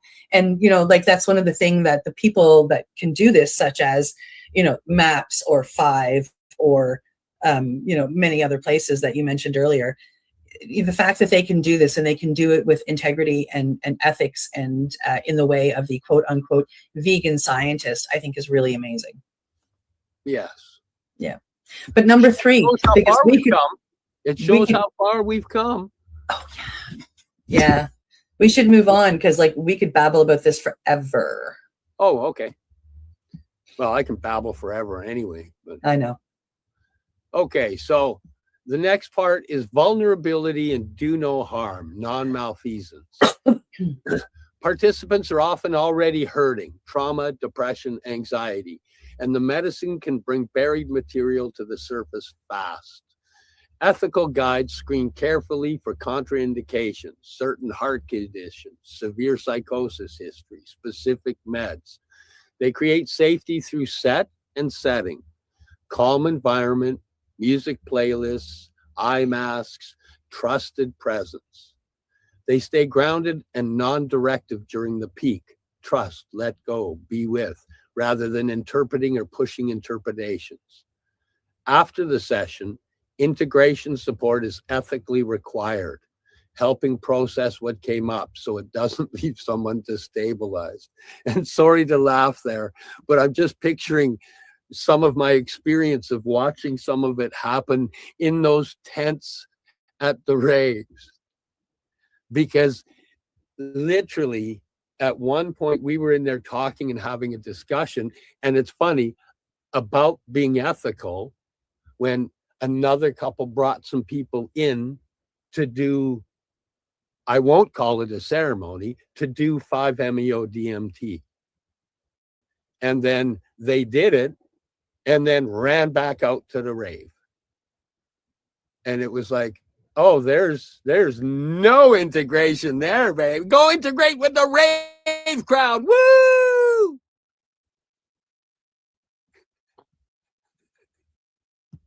Mm-hmm. So what's your feeling on that? See me twitching? Yeah, no, that kind of stuff bothers me greatly. 5-MeO is not one of those entheogens that can break that medicinal, recreational line. I'm sorry, but there is just no way that it should be used that way. There's no reverence, there's no respect, there's no ceremony, and you can do a crap ton of harm. And it is known, even in the medical community, as the strongest psychedelic out there. Yeah, strongest psychedelic, strongest entheogen known to man. Yeah. So you can do a lot of harm to somebody, especially in a setting like that. There are other people that are out there serving this stuff that just, it blows my mind how they're doing it. Like, you should never be sitting alone when you intake this medicine, ever. If you have a full release, you have no idea what your body's about to do, and you can choke, you can fall, you can hit your head, so like, I'm not trying to gatekeep it as to say to not go get it and do it at home, but by God, at least be smart enough to have somebody there. And not that I advocate for that. I always think you should get a facilitator, but I know that there's people out there that aren't going to listen to me. So at the very least, don't be alone. But I know some people out there that's how they facilitate, is over Zoom. They'll send out a vape or teach the person where to go get the vape, and then they'll sit there over Zoom and get them to do 5 alone. And it just, it blows my mind. And then One of the things that happens when you do some of these medicines is you become very, your brain becomes neuroplastic. And this is where the God complex on the facilitator can take hold, because what you should be doing is sitting behind your participant when they come back into their body, when they're done their trip. And I don't care if this is mushrooms or 5-MeO or any other of these big medicines. Don't be in front of them. Don't let them fixate on you. Let them fixate on looking out the window, on the birds, on the trees, on the weather, on something, so they can still fixate inwards and recognize that they did their work. The only thing I did was hold a flippin' pipe and make sure that their body didn't die. Very, very, very important parts, but they were in there doing all the work, not me. I was just support. And that's what they have to fixate on. And if you are in your participant's face, especially after something like 5-MeO, they're going to fixate on you. Thank you for healing me. Thank you for doing this for me. And just know, right? And then, when you do a lot of these medicines, you're neuroplastic for anywhere between 6 to 8 weeks, up to a full 2 months. You can have neuroplasticity happening in your brain. And during that neuroplastic part, that's when the integration is most important. That's when you should be doing talk therapy, integration circles, breath work. You should not be going back for more psychedelic medicine at that point in time. If you've done 5 today, wait at least 6 weeks. I would really recommend at least 2 months, if not 3 or 4. Many people come back every 3 or 4 months, but they let that neuroplastic part go down, and then they work with, what they've learned through integration, and then they go back to peel the next layer. But, don't do it daily or weekly. Very much let the neuroplastic part do the job through integration. Very important. And you should be like telling me to shush now, Cindy, and go on to number 4. Oh, if we don't get to the end, it doesn't matter. We're doing the most important ones right now. Yeah. Did you want to read number 4? Sure, I can read number 4. Number 4 is about training, competence, and avoiding the guru traps. Not everyone should facilitate just because they've tripped a lot. When Steve read this to me earlier, I had a giggle just for that one line. A good facilitator usually has formal training, either versus CIIS, Fluence, MAPS, Embark, 5-MeO, the 5 program through Tandava, to understand the psychedelic neuroscience and psychology, and often have done their own deep personal work, sometimes including legal psychedelic experiences for embodied understanding, though this is debated. And every medicine that I have studied had a minimum of I had to have used it for 2 years. I had to understand it. I've had to have full releases, a certain amount of full releases, a certain amount of trips. I've had to go to a number of different facilitators to experience different ways before I was even allowed to apply to be educated with these medicines. They commit to humility. The participant is the expert on their own inner world. And the guide, the facilitator, is a witness and a safety container. They're not a shaman. They're not a guru. They're not a teacher imposing wisdom. They are there just to make sure you're okay. And ongoing supervision and peer consultation and ethics continuing education are standard to prevent drift into exploitation. Such as I'm going next month out to BC to do another training week. And I go sit with my, some of my mentors when I can, just to be able to, receive their knowledge once again. And when it comes to some of my medicines, to go back and retake bits and pieces of the courses is, part of what I've already paid for and very much encouraged. I agree with number 4 very much.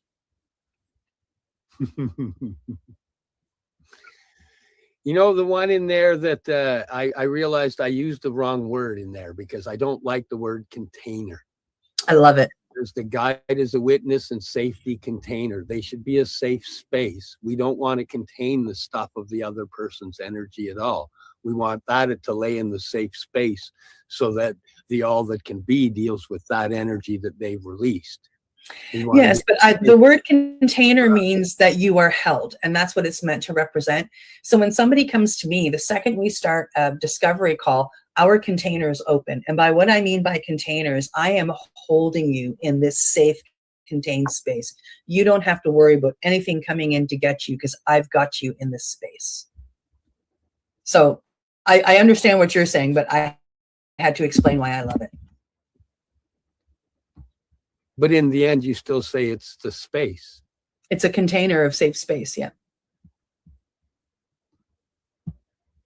Oh, I see. You're taking it from the container being the person to the container being the space. Yes, the whole space. See, I'm I included find in that most space. people interpret container as themselves, not the space they're in. Oh, okay. And then I actually find some people hold on to that energy because they actually think they're the container. And they're taking on that trauma that the person might be releasing, and they're taking on that energy because they think they're the safe container. And it's like, no, let that energy fall in the space. You want to be a safe container. You, like the person, wants to be a safe container for their energy so they can create the safe space for the other person to let their pain out. Yeah. But that's, you see, and what you're calling the safe space, I call the whole thing, like, as soon as I start in with somebody, like I say, on a discovery call, my space is the container. And it's virtual to start. And when they get here, it's my home. It's the room that we do the medicine in. And, you know, and in that, they are that whole container with me holding them, they are safe to release, and they are safe to let go, and they are safe to invite in love. And, you know, it's where they can be safe, like my home, my sanctuary for me. Yeah. Just different definitions on what the container was. That's yeah. all. Yeah. My container is your space, but it all works. Yeah. You want to talk about number 5? Sure. Cultural respect and equity. Many psychedelics come from indigenous traditions, ayahuasca, peyote, psilocybin, and mushrooms. Ethical facilitation acknowledges this heritage, avoids cultural appropriation, and, if drawing from those lineages, seeks permission, reciprocity, or cooperation with knowledge keepers. Access matters. High costs and limited trained facilitators can exclude marginalized groups. Ethical practitioners advocate for equitable models, group formats, sliding scales, community-based programs.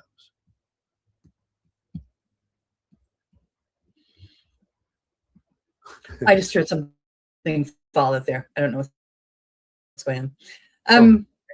Yeah. And we talked about this ahead of the show too. This is so important. Almost every good facilitator I know that's out there has a sliding scale. None of them are free. There is an energy exchange of some sort with all of them. That's a respect for the medicine. But everybody has a sliding scale because they truly believe that, you know, everybody that, you know, qualifies to take this medicine should have the opportunity to do so. You know, we have chatted before, and, you know, you've personally heard from Gabor Mate in a conversation that healing isn't cheap. Yeah. And it's not. You know, not at all, but there are ways to get it accessible. You know, different medicines are more expensive. Not everybody needs to run off to Peru to do an ayahuasca treatment, or run off to Mexico to do, you know, iboga or a big 7-day retreat of some sort, or off to Costa Rica. You know, some people, I don't know what's going on out there. Some people do need, you know, like they can work within what they can get their hands on. You know, so having this medicine accessible here at a good price for people that are wanting to move forward in their healing, you know, I think is important. I also think it's important for the facilitators to make space for those, you know, that don't have money, like, you know, people who are on disability or welfare, people who are trapped in homelessness, and who are looking for a way out. And there is a way to work that where, you know, like I open myself up for donations. If people come to me and they look at my price and they want to pay more, well, that more goes into a donation box. So then if I come across somebody who can't afford it, doesn't have enough money, I can dip into that donation, and now I'm paid. That energy exchange is still there, even if it doesn't all come from the participant that's taking advantage of it. With people like me, I just want to see people heal. I want to see them step out of addiction and step out of their trauma and realize that they are a bright light, and they are worth this journey. And it is hard work. You know, even with the medicine, it is hard work. But that I want people to realize that they're worth it. You know, there are certain medicines I learned for certain people straight up. You know, I've got 2 young ladies out in BC that inspired me to learn combo, because of the fact that this medicine is so freaking expensive to go hire somebody to facilitate. And these 2 young ladies, I see a bright light in them, and I want to be ready to help them step out of fentanyl addiction when they're ready. Straight up.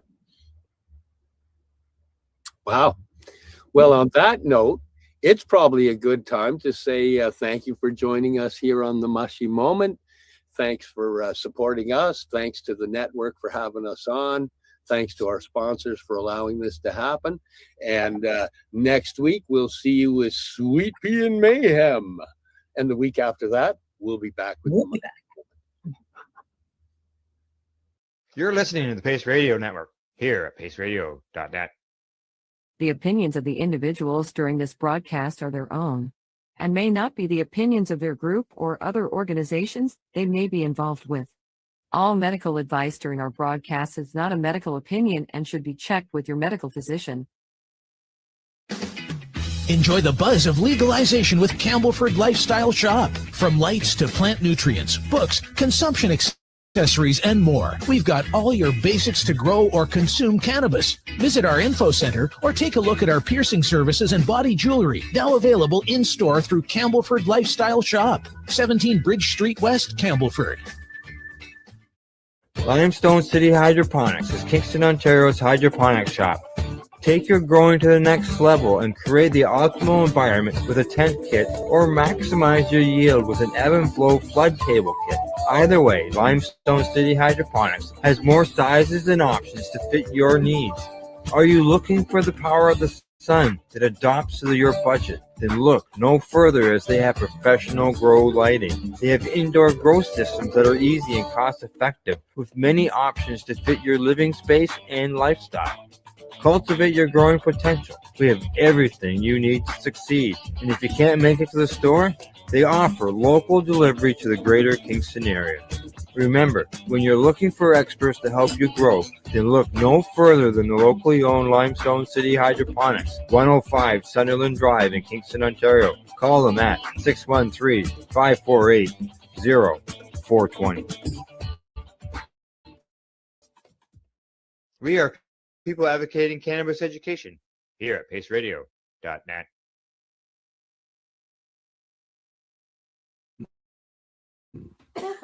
You're watching the 420 Pace Reroll Saturday.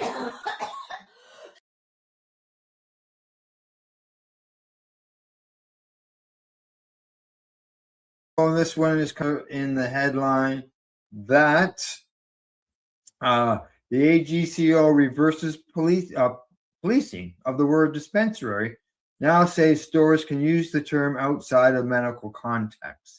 We ran this story the other day on Thursday, and I can tell you that the short that we put out, it lit on fire. Hundreds and hundreds and hundreds of people were looking at that, and people were just like, what the hell is going on? So this is already a follow-up to that story from Thursday. And here we go. Following a recent enforcement push, the Alcohol and Gaming Commission of Ontario now says it will no longer prevent cannabis retailers from using the term dispensary in their business descriptions, as long as it does not inherently imply medical advice or a medical context. Ontario's cannabis regulators sent out a memo to stakeholders back on March the 13th, informing them of the policy shift, following an outcry from some retailers over recent weeks, as covered by Strachan.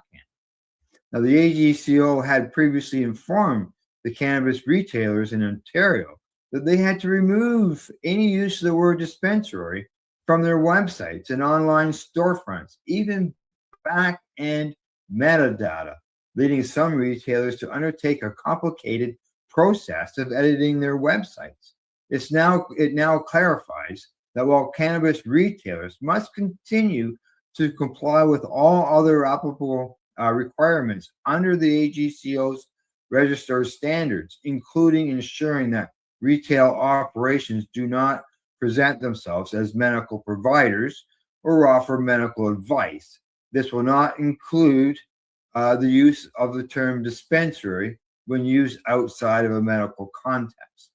While the word dispensary has traditionally referred broadly to a place where medicine is dispensed, similar to a pharmacy, cannabis retailers in the province argued the term has become synonymous with cannabis stores in the average consumer's mind in recent decades, particularly with the rise of cannabis stores in Canada and the US. Now, such enforcement actions, they argue, only serve to hand customers back to the illicit market without actually protecting the public. While the AGCO initially rejected this concern, the agency has now acknowledged that the language evolves and terms acquire new meanings over time.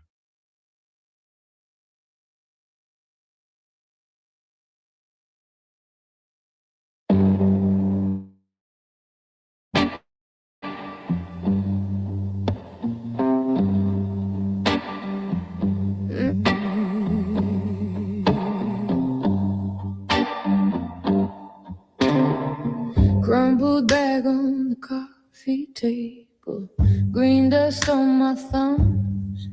You laugh, say my eyes look ancient. We ain't even started to run.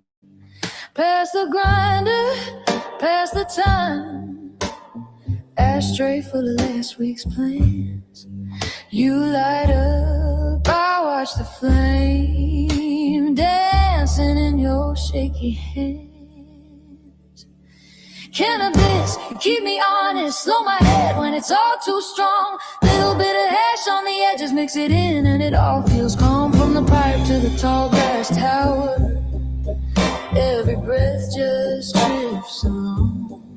Spark it up, let it burn, let it burn. We're singing to the fire in the bong. Oh, yeah.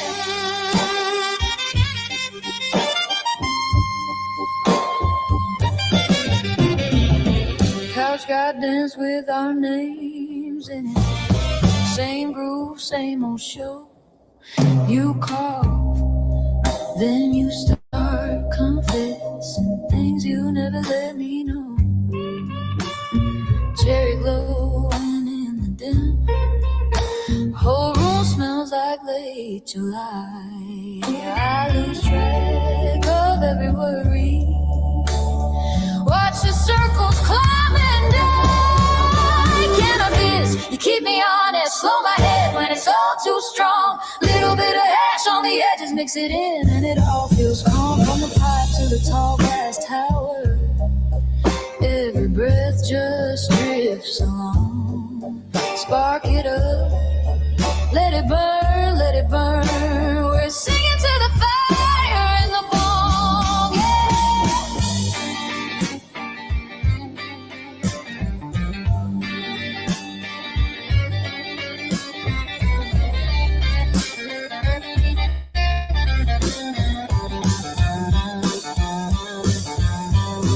We've been running from the blaze all week. Now we feed it just to feel that peace. If tomorrow hits a little too hard, save a little in the jar. Cannabis, you keep me honest, slow my head when it's all too strong. Little bit of hash on the edges, mix it in and it all feels calm. From the pipe to the tall grass tower, every breath just drifts along. Spark it up, let it burn, let it burn. We're singing to the fire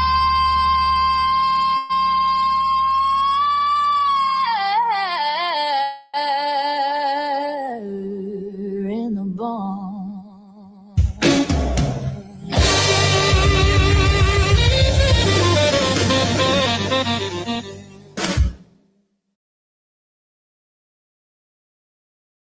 You're listening to the Pace Radio Network here at paceradio.net. The views expressed by the broadcast are their own opinions, and they may not be the same as those of their group or other organizations they may be involved with. All medical advice during our broadcast is not a medical opinion and should be checked with your medical physician.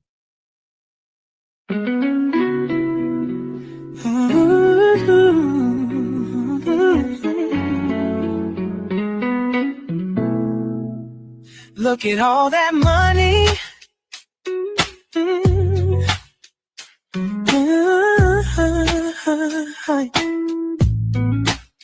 Look at all that money.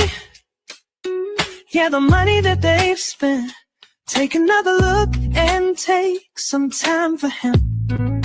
Don't cut trees for paper, 'cause it hurts the environment. Stop deforestation, yeah, it's time for him.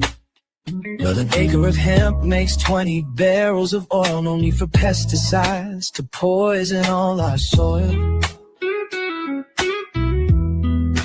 People got no food, they got no clothes, they got no rent. Well, it's time for him. Yes, it is. It is time for hemp, and I want to thank you for tuning in to the big broadcast today. I am your host, Casper Leach, and if you get a chance, please visit timeforhemp.news. There's lots of free downloads to be found there, and it's all about how important it is to legalize hemp all around the world because this plant is amazing. And I know my joint hosts agree. We have a groovy joint host up in Canada who works diligently to let the world know that it is time for hemp, and that is Al Graham. Hey, Al. Hey, Casper, how you doing, buddy? Groovy, baby. Let people know about Pace Radio Network.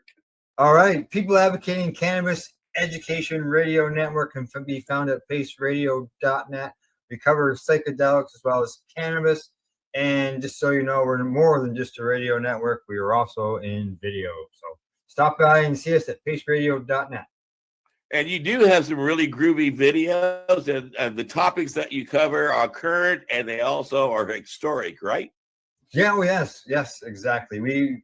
Part of our stuff is to make sure that people are informed on what's happening in the news. So that is always up to date, what's going on there, as well as some of our guests as well.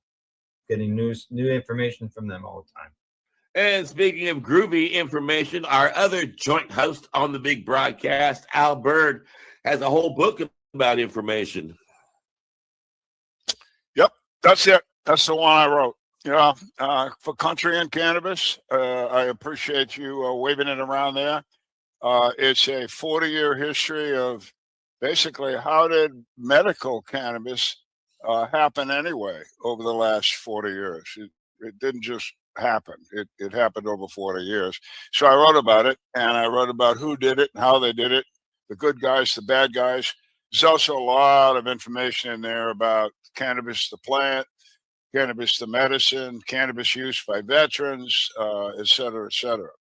And since I'm the concentration here of these, I guess I could call ourselves green geezers, since we're all interested in green TV and we're a geezer.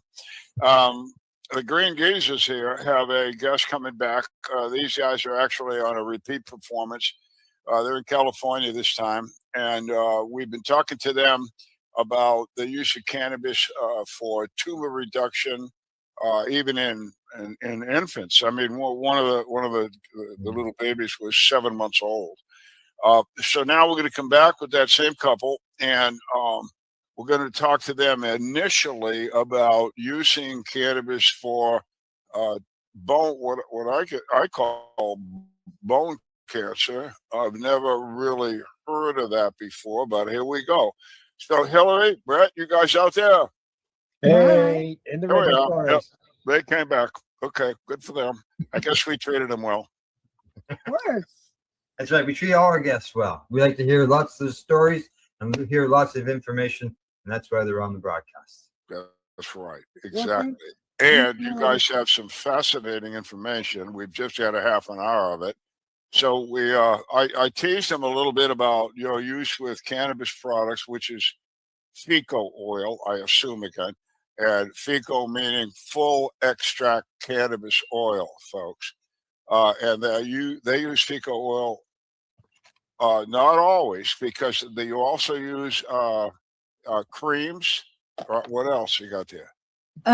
We use also the medicine in MCT coconut oil, and then this is regular coconut oil. So they're just other carriers, but it's all just the same medicine. The lab tested multi coconut oil on the topical. Mm-hmm. Okay. Well, we also use a lot. We do 2 covers a day with the salve, but the spine and belly button and back of the neck is done with the full extract cannabis oil. And then they cover it with Tagaderm or non-woven tape and an organic belly button cover on the belly button. Okay, so now you told us earlier that in private conversation you had experience with cannabis and a tumor in the bone, or right. This is so a man, his name is Rich Brownlee. He was at Emory. We have all of his scans, lab work. Anybody wants to see it or hear it, we're glad to share with people because we're pretty excited. He's a father of 2. His wife had a 6-week-old baby when he was diagnosed with 4-stage Ewing sarcoma, including an 11-centimeter tumor in his tibia bone.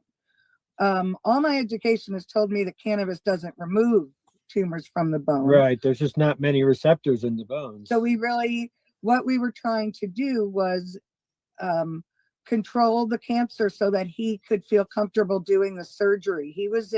He had 87% Ewing sarcoma cancer cells in his body at diagnosis.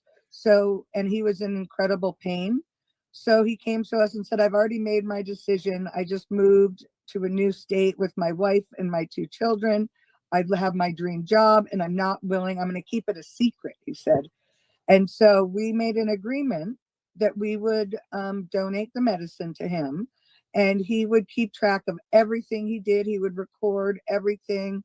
And after 6 weeks on the medicine, all his pain was gone. All the inflammation in his leg was gone. So we made an agreement that we would treat him for 1 year as long as he had no symptoms arise, because Ewing sarcoma is very symptom-oriented cancer.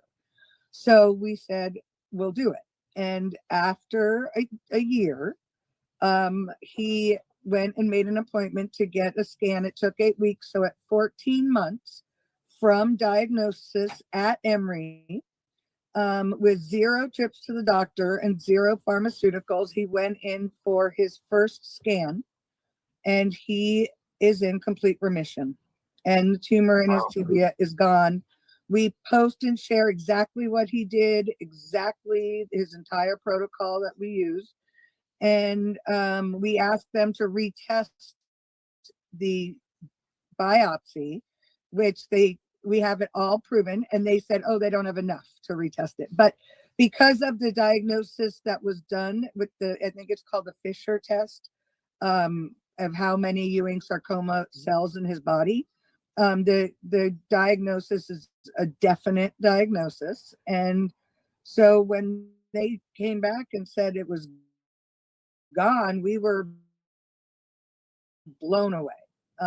We really were expecting him to get a full knee replacement and all the surgery, but he was so sick and in so much pain at diagnosis, he was scared to do it because this is a cancer that does not have a treatment that works. The people that get it, they bang it back and then it comes back worse. And then they bang it back and then it comes back worse. And then they cut off their arms and legs. The chemotherapy, the automatic chemotherapy is 5 months, a lot of every week hospitalizations.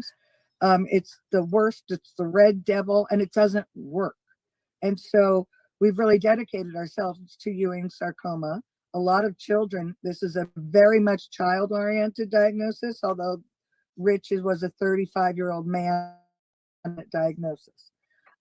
So we just want to get the word out there because people are dying of this diagnosis today, where if they had been given cannabis at diagnosis and treated their microbiome of their gut, which is actually the real cure of cancer, is the microbiome in the gut. Nothing whatsoever to do with mutations or genetics or diagnosis. We treat them all the same. That's all stuff from the lab by people trying to make big bucks. It's not real. Okay. So people really need to learn that. It's your gut. If you have a healthy gut biome, cancer will not spread in your body. We have zero reoccurrence, zero. And you can talk to all our people. Like he's 21 years cancer free this month, just saying. Okay. So we're giving this man, your client here, the process took a year or more. It was 14 months. Okay, and he self-administered the medicines, right? Mm-hmm. And it was fecal oil, right? Yeah, our organic 27 strain lab tested. All right, and was it what you made, Brett? Yeah. Okay, so it's your we product. don't make it with just trim like a lot of other people. We use the full plant. We untrimmed bud, boom, not the leftovers. You don't trim the bud. You incorporate the leaves. Of course. Yeah. Well, we had a guest talk about the validity of that, of including the leaves for a variety of reasons, including nutrition. Right. Yeah, right. So your product there then, Brad, has a nutritional value that's also being played out here. Well, yeah, that's correct. That's one of the other things that we do differently is we do a long soak. Most people do a quick wash just to get, the THC crystals and all the stuff that gets you high. We're not trying to get everybody high. So yes, chlorophyll is a good part of our medicine, and it really does help affect the gut and the gut biome. Okay, well that makes a difference too, because I mean I'm trying for the last 20 years of the 40 talk about cannabis as a nutritional product. Oh, it is, yeah. Yeah, well, yeah, and see, I've just sort of stumbled in that you understand that, and you've got that incorporated into the fecal oil. Right. Now that to me is different because I don't know everybody that makes fecal oil, but everybody that I've ever watched on YouTube or talked to personally trims it. Right. They get the trim. I've always wondered about that. Again, from a nutritional point of view, noting those leaves have great value.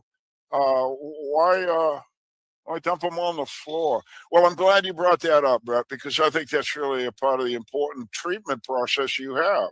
Right. Yeah, you're incorporating a lot of things in what you guys do. Seems very smart. You're 10 years ahead of the world. We're scientific. Our website, No Harm Protocol, is scientific nutrition and cannabis medicine, and that's actually the real cure to all cancer.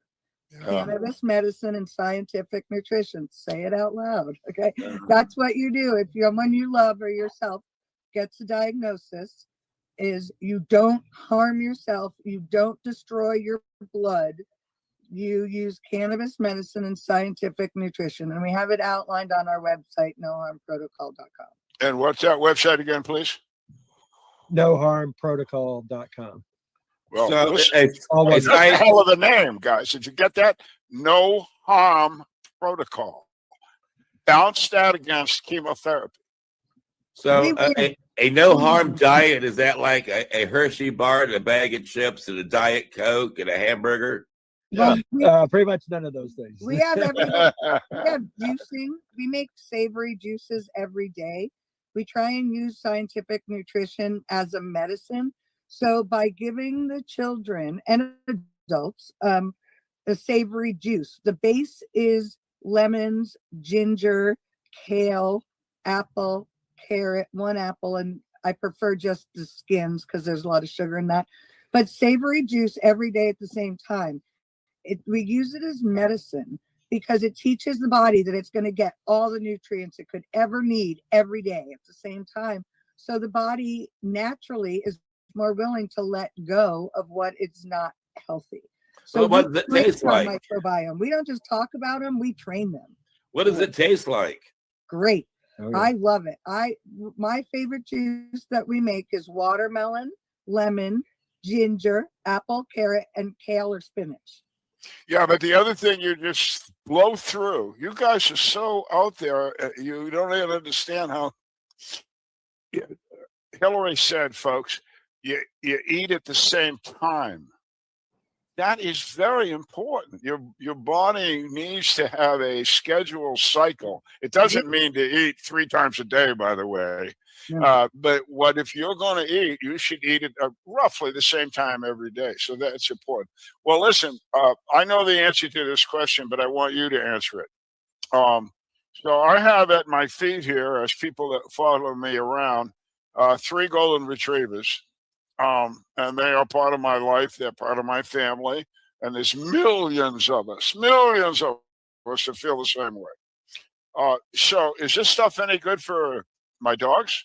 Oh yeah, we treat cancer all the time in dogs. Absolutely. And we do it just like babies. We literally treat the dogs the same as the babies with the drops on a schedule. And we've seen great results. And I've never done it myself. So I have the patients that I've worked with that have had success removing cancer. I have Peter Kenny. His dog lived 2 years, and that's a long time with dogs because, you know, their lifespan's a lot shorter. So I have people that I work with that have used it successfully. So when people call me, I get them the medicine, but I refer them to Peter Kenny, and he talks them through it because he's done it. And this is the same basic procedure would be fecal oil and drops. Just like this. Yeah. Okay. Yep. And 1 drop per milligram. well, I knew the answer, and that's why I asked it. So let me expand. So what about if I got a sick giraffe? I think that all mammals have an endocannabinoid system. So I would believe that you could absolutely use it on a giraffe. And if you have one, let us know because we will come over. Yeah, I've never rode a giraffe before. I wanted a zebra really badly my whole life. So. Well, I've seen on YouTube that there is a giraffe hotel that people can go to that has giraffes on the property, and the giraffes pop their heads into the window during breakfast and say hello. So people who love giraffes can go to the giraffe hotel and hang out with the giraffes. They're cool. They're cool critters. But you're right. Not only mammals have an endocannabinoid system, folks, but every living creature on Earth, except insects. Well, and except members of Congress, because we're not sure if they're even human.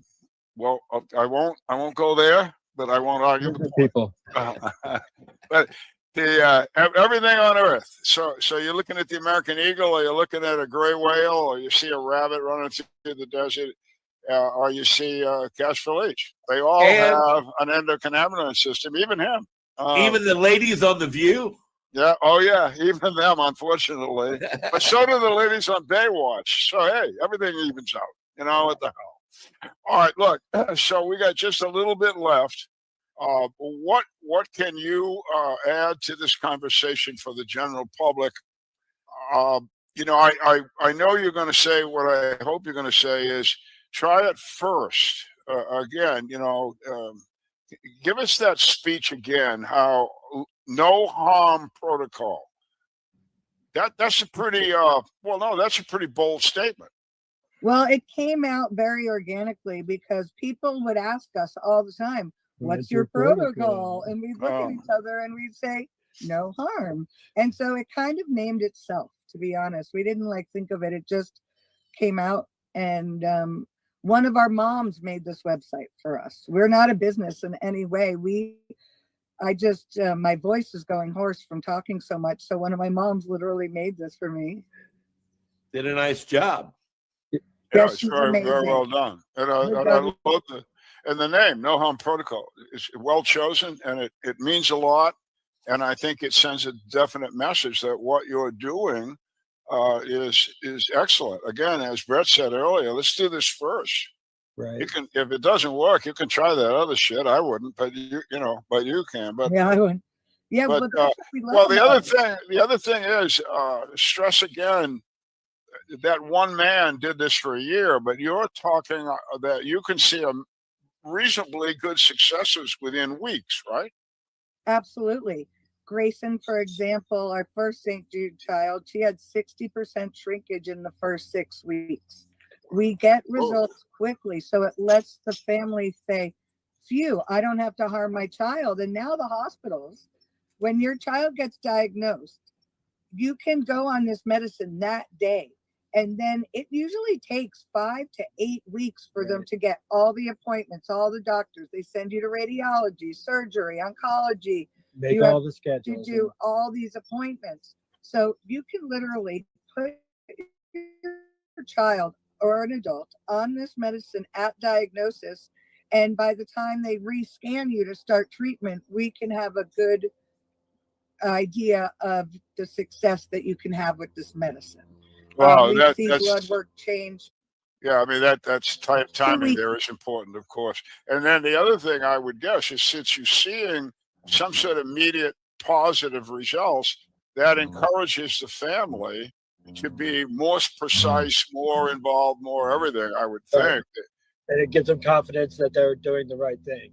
It's really builds self-esteem. I see cancer diagnosis destroy families. Oh, sure, of course. Yeah, Right. yeah. That's part of our no harm. Is not to harm the family And either. siblings. It's they go through just as much trauma as the patient. Sure they do. Yeah, maybe more. Yeah, and I watch St. Jude on TV. They have hospital ads, and I feel terrible for those kids. Well, they're guinea pigs over there. Yeah. Yeah, but I mean, you can see that they're being radiated in from and you just know that. Yeah, well, they're being harmed. And so I compare that ad on TV to what you've just told me, and I go, why would anybody do that to their child before they got a hold of you two? I can't imagine. Well, I cannot imagine going too much beyond a half hour in our broadcast. So because of that, it is necessary to wind it up. Brett, Hillary wants to let people know one more time how they can find you. We are Old School Farms on Facebook, and we are noharmprotocol.com. Yeah. And Al Byrne, let people know where they can find your book. Everywhere books are sold on the internet. It's also an ebook. So if you don't want to pop for $25, you can pop for 8 or 9. I actually like the book. And the thing I like about it, even though I wrote it, I go back all the time and look at it for references. I don't remember everything, although I'm pretty good at it for an old guy. So take a look at it.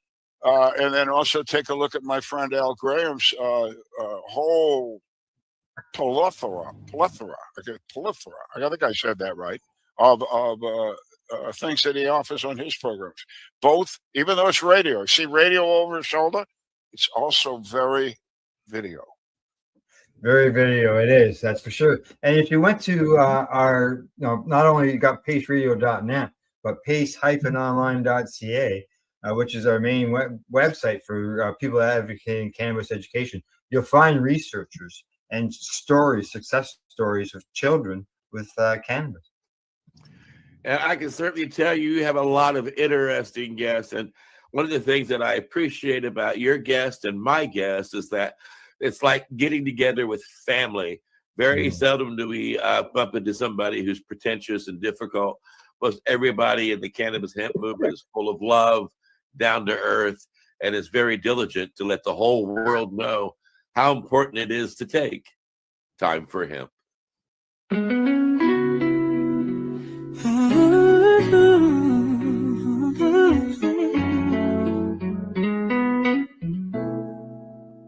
Look at all that money.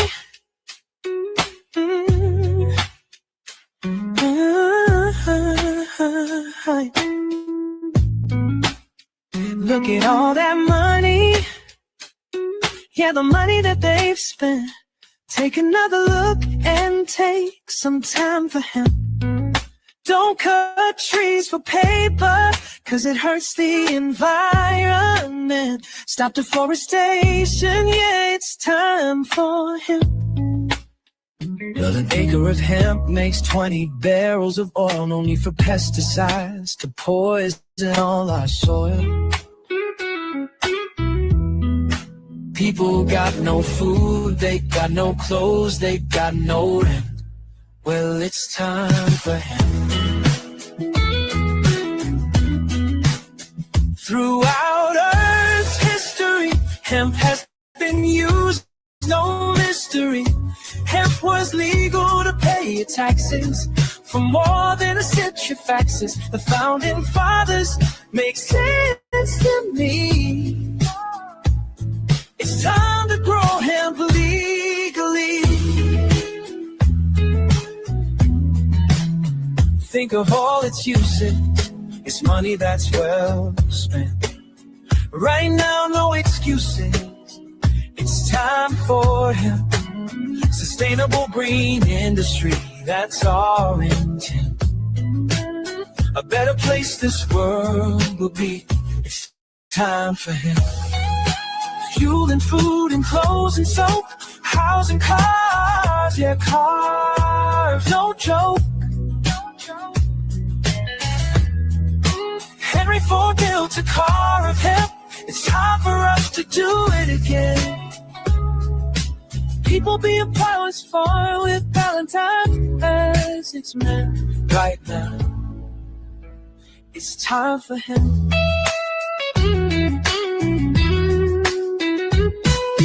Hemp is a true necessity for the wealth and protection of this country. Thomas Jefferson spoke those words. He knew the value of these herbs.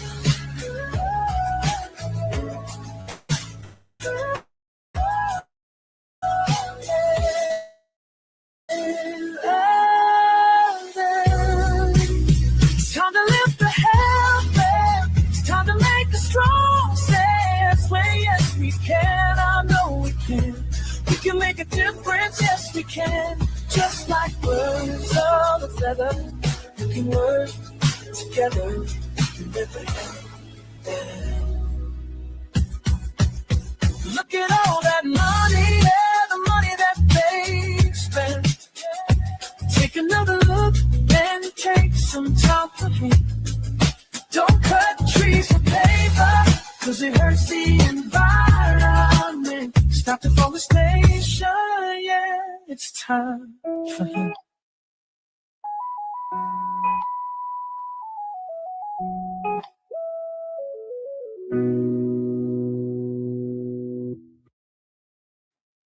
Time for Hemp is a Pace Radio Network content provider. You're listening to the Pace Radio Network here at paceradio.net. The opinions of the individuals during this broadcast are their own and may not be the opinions of their group or other organizations they may be involved with.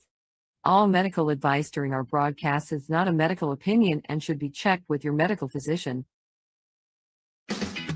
Enjoy the buzz of legalization with Campbellford Lifestyle Shop. From lights to plant nutrients, books, consumption accessories, and more, we've got all your basics to grow or consume cannabis. Visit our info center or take a look at our piercing services and body jewelry, now available in-store through Campbellford Lifestyle Shop, 17 Bridge Street West, Campbellford. Limestone City Hydroponics is Kingston, Ontario's hydroponics shop. Take your growing to the next level and create the optimal environment with a tent kit, or maximize your yield with an ebb and flow flood table kit. Either way, Limestone City Hydroponics has more sizes and options to fit your needs. Are you looking for the power of the sun that adapts to your budget? Then look no further, as they have professional grow lighting. They have indoor grow systems that are easy and cost effective, with many options to fit your living space and lifestyle. Cultivate your growing potential. We have everything you need to succeed. And if you can't make it to the store, they offer local delivery to the greater Kingston area. Remember, when you're looking for experts to help you grow, then look no further than the locally owned Limestone City Hydroponics, 105 Sunderland Drive in Kingston, Ontario. Call them at 613-548-0420. We are people advocating cannabis education. here at paceradio.net. You're watching the 420 Pace, found at 420pace.ca.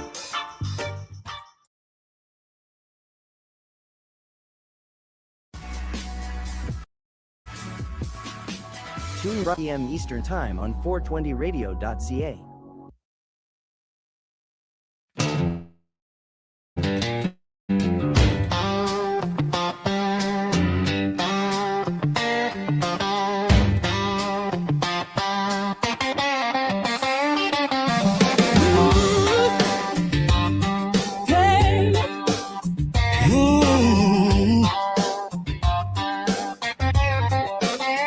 Got the slab on the table, little brick, all pressed, all gold. 5 tons in the steel frame waiting. Whole room hush when it flows. Ross and back, That custom mold, fill it up, tuck tight. then load and press. We just trying to keep long steel shining. Do it calm, do it clean. Heat makes the trichome flow. Slow drip, let the pressure go. From the flower to the glow. Solving free, keep the spirit in me. High in the mind. All that for harm reduction, Yeah. but the method low key. Heat makes the trichome flow. Loading on the paper like honey on the snow. That's a 710 code. Ooh, see it pack in the mold. Put it into the Rawson bag. First squish, then the shine pulls through. Little river on the parchment flowing. Big flash, Clear drop, that hue. weigh it out, Take a breath, think twice. dose right. Keep the bag in view. We just squish, We don't strip, we don't rush. Treat the plant like it's part of you. Heat makes the trichome flow. Slow drip, let the pressure go. From the flower to the glow. solving free, keep the spirit in me. High in the mind. All that for harm reduction, Yeah. but the method low key. Heat makes the trichome flow. Rolling on the paper like honey on the snow. That's a 710 code. Smooth as silk, Brittle like glass. creamy like milk. Pull in your rig Light the torch, or push the button. Get you medicated like nothing. Heat makes the trichome flow. Slow drip, let the pressure go. from the flower to the glow. Solving free, keep the spirit in me. High in the mind. All that for harm reduction, Yeah. but the method low key. Heat makes the trichome flow. Golden on the paper like honey on the snow. That's the 710 code. Feel it in your toe, feel it in your head. The body temperature, Up it goes. forehead sweat. Where's the bed? Things calm down, body sweats disappear. Wow. Memories of their first dance. Ooh. Makes the trichome flow. Slow drip, Let the pressure go. Let the pressure From go. the flower to the glow. solving free, keep the spirit in me. Keep the spirit in me. All that for harm reduction, Yeah. but the method low key. Heat makes the trichome flow. Rolling on the paper like honey on the snow. That's a 710 code.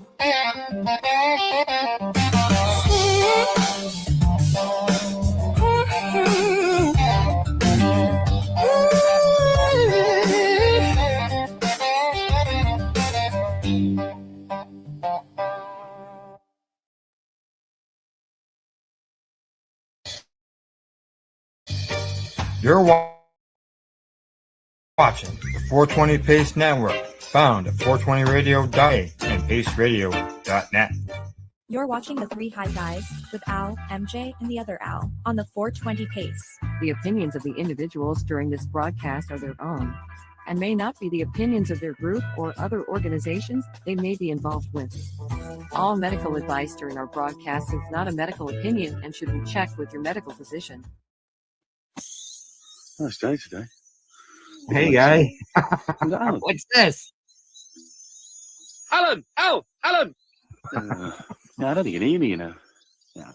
Alan! Alan! Alan! Alan, We're over here. Al, We're over Alan, here. Alan, We're over here, man. Look over there. Alan. No, that's not Alan. Steve, that's Steve. Steve. I don't know any Steve. Steve. Okay, boys, have plan to you break seen out this before your before? fish fingers out. Come on. We have some scuba divers No. approaching. Now, you know the drill. Everyone into position. Okay? 2, 3, 4. Da, da. Da, da. Da, da. Da, da. Da, da.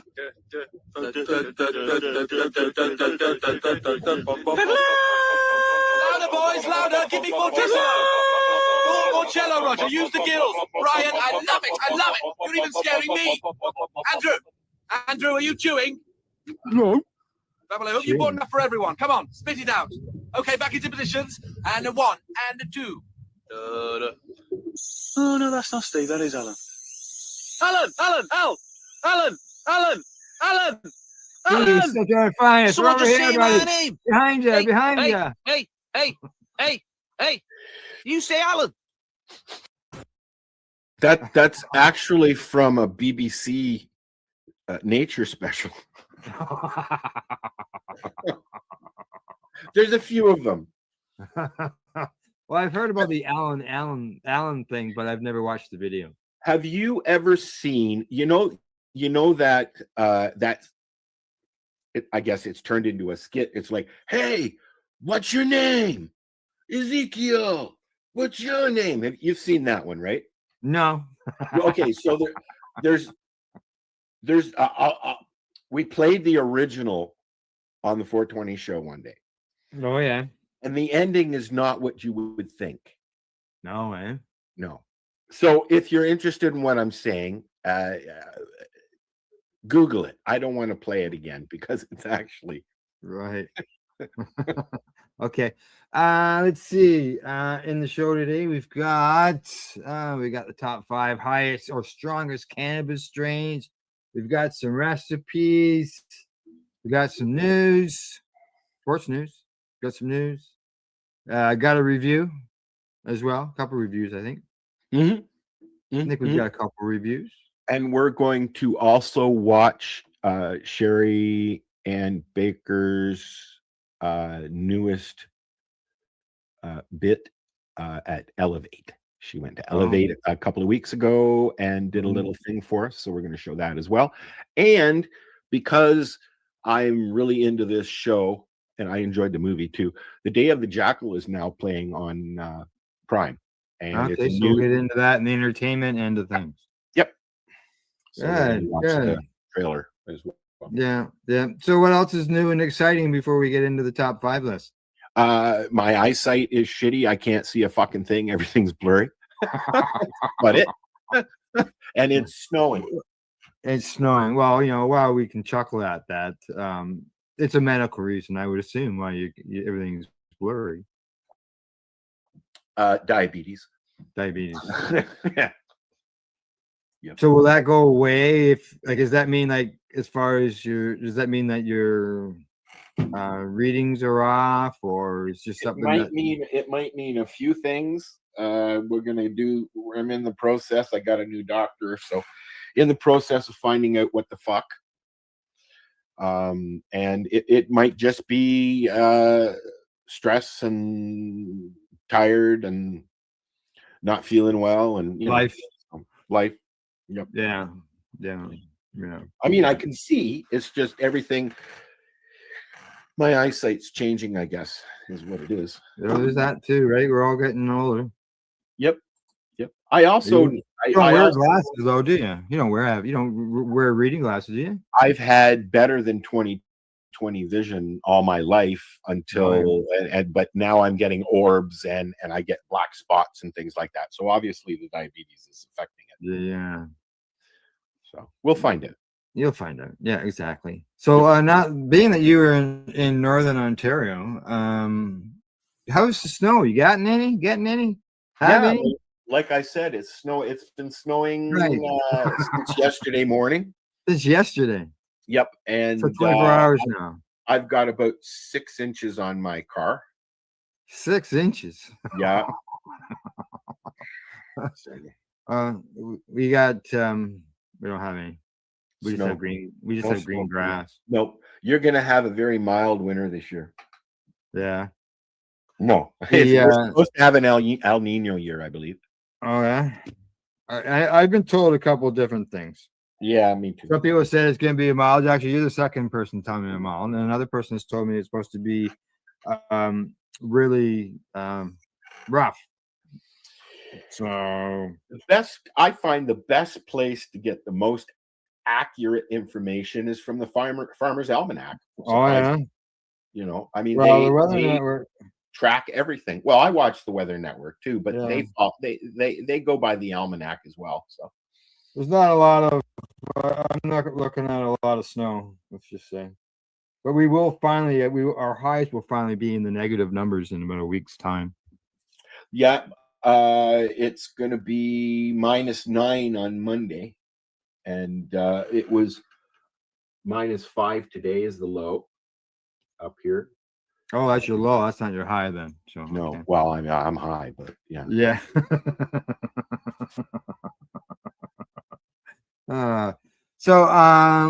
Let's see what else. Anything else new and exciting up there for you? Got snow. The holiday train is on the way. Holiday train. Have you ever seen the holiday train, Al? No, I don't think so. It doesn't. I've seen it promoted, but I've never seen it actual. It doesn't go through where you are. What it does is No. it goes.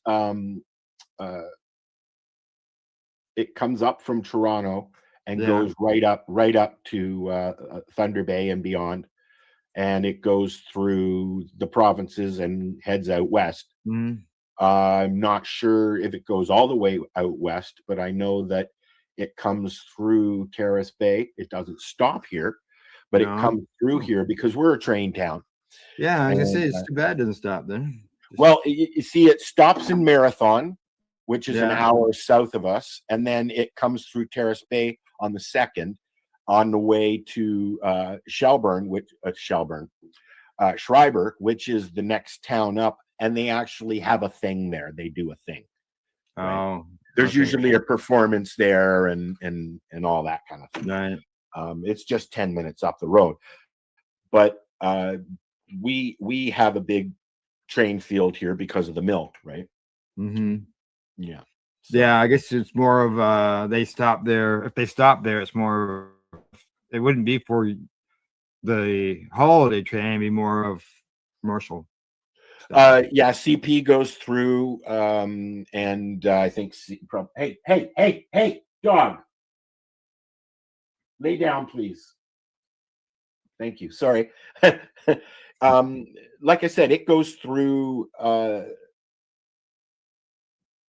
I think probably a half a dozen trains go through a day. Yeah. Rose, lay down or leave. Thank you. Snacks. Excuse me 1 second. Oh yeah, go ahead. Go ahead. Sure, come back with the argue with my dog. You argue with your dog. Okay. All right. We'll do that. We'll do that.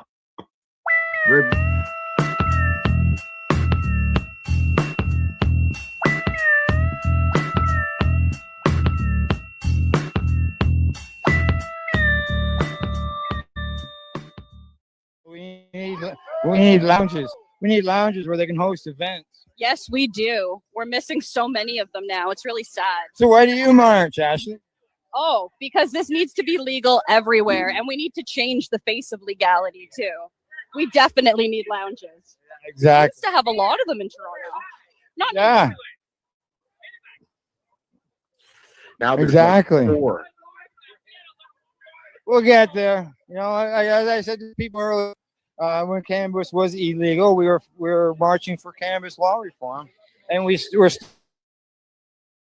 doing that today. to this day, 100%. We still need up all of our legal limits to allow for medical patients to actually get some form of relief. Why should someone get arrested with 32 grand, second 32 grand, when you can go places and buy substances with greater quantity? Right? Yeah. Ridiculous. Absolutely ridiculous. All right. Thanks, Ashley. No problem. Thank you. Website.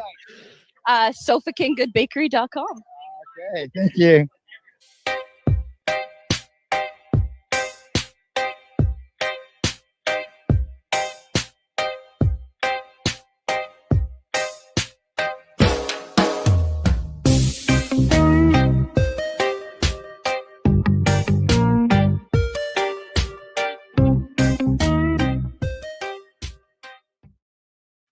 There you go. How'd you make out?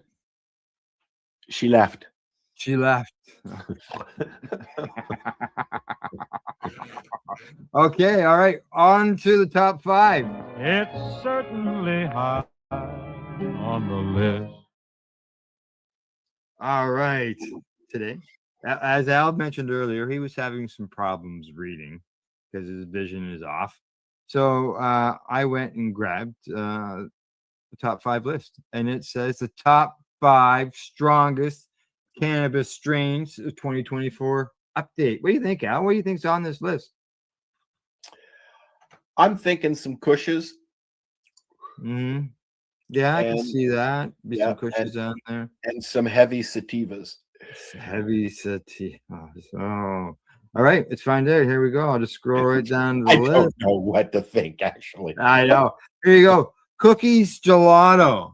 Oh. It says it's combining a sugary sensation with Girl Guide cookies and gelato. I know I've grown a bubble gelato. Very nice. So yeah. They say THC is around 28%. Hmm. Mm-hmm. Do you like a high THC or do you like a low THC? Myself, I'm gonna say medium to high. I don't mind the lower end of THCs because they don't overwhelm me, right? Right. Sometimes a high THC will trigger a mental health event. Yeah, I've had strains over the years where I found, and I've actually had them tested, and one of them was a Humber Valley Kush. It came in at 17%. That I enjoyed it better than other strains that I had that were higher. Well, that's what I'm getting at. There's a strain that I like that's put out by Tweed, and it's 18% usually, and it's just their indica, right? Right. And although I won't get it again because it doesn't puff up nice and blah blah blah blah blah, but I enjoyed it when I had it because it wasn't overwhelming. Like I said, I have to be careful. Sometimes I get a little too high. Yeah. Well, they say this one it says bringing about a euphoric rush with relaxing touch. This hybrid makes sure you don't go too deep in one direction, even if you're headed for the stars. As we just said. Yeah, there you go. Here's some information on it. 50% sativa, 50% indica. I like a 50-50 or a 60-40. Yeah, 5 to 6 feet tall, ready middle of October if you're growing outside. So, okay, Royal Gorilla, and just so you know, this comes from Royal Queen Seeds. Never heard of this. So this is their brands. Yes, okay. Yeah, I met them at Treating Yourself Expo. See, Royal Gorilla. They say the gorilla genetics have been around in the U.S. for a while. So that would probably consist of a Gorilla Glue strain, right? Yeah, it doesn't really say what it's. It's probably below the picture here. 26% THC content. So there you go. Super Dub or Dube, D-U-B-B. Dube. Super Dube crossed with Chem Sus crossed with Chocolate Diesel. Oh. 3 to 5 feet high, 8 to 10 weeks. It's going to take you to grow it indoors. And it's a 50-50 plant. That might be interesting. That sounds like something that might be good down in the basement.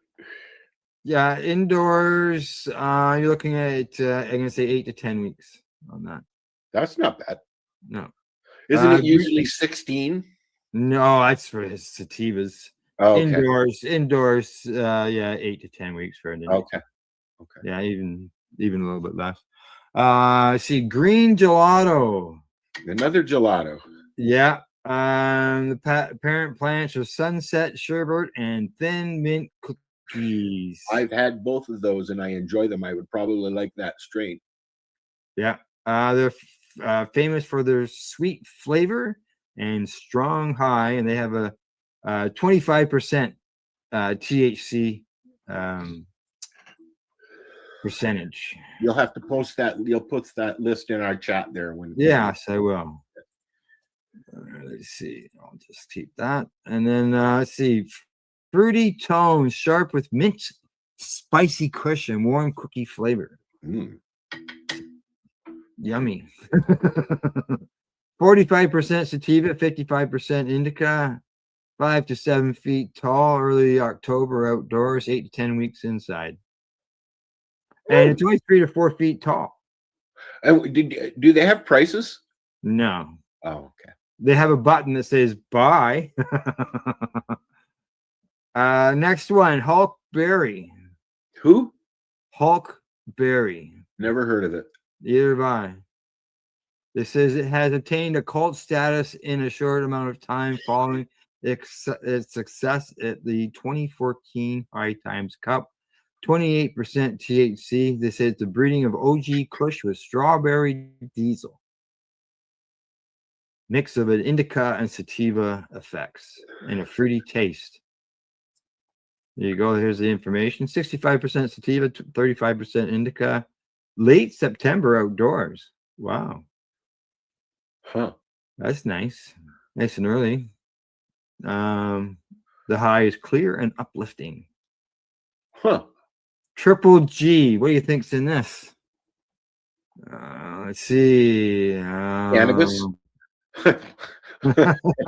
They say, yes, it's a coincidence that the name of the strain is similar to that of a WWE wrestler. I was thinking more of the line of 3 different gelatos or something when it said Triple G. Yeah, they're going off of Triple H. Yeah, yeah. Okay. It's an indica dominant, means it'll more than get you relaxed and euphoric. And it says it might go a long way in treating your systems. Expect the taste of berries, candy, and chocolate to hit your tongue. Will spice, diesel, and earth tones waft around you.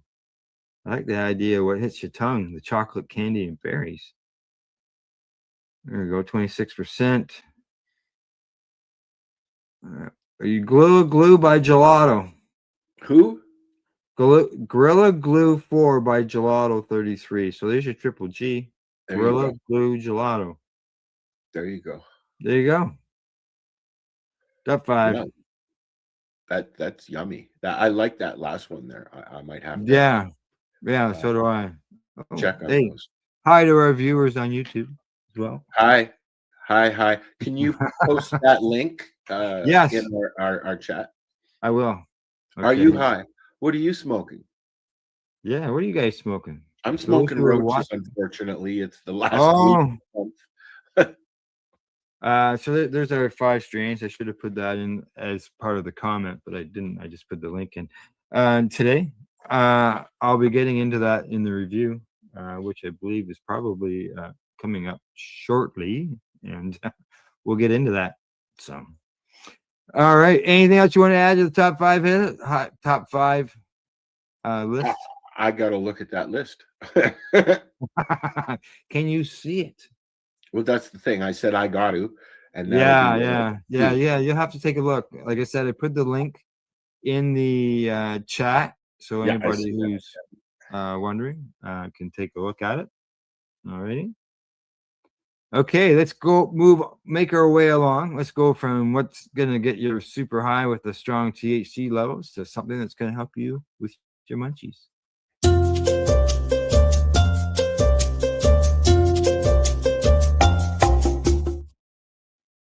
All right, recipe time. I always like doing recipes. I don't get into this big detail on how to do everything. We just sort of name off what they are, right? And I'll end up putting the link in the chat. I'm gonna put that in right now. Recipes. I'll make sure that I put the word recipes in there so everybody will know what I'm doing, what it's for. So there you go. Yeah. So the recipes for today, they are coming to us from Food and Wine. Ooh. Food and Wine. Yeah. Where's I cannabis recipes? I like that mainstream websites are picking up on cannabis recipes and stuff like that. Yeah. That was when I did the search. That's what I thought was. Well, wow, when this I is was fun. looking for stuff to talk about today, I actually I posted a short clip of Matthew McConaughey and the chef making steak, Gordon Ramsay, and they were using spices to season their steak. McConaughey style spices.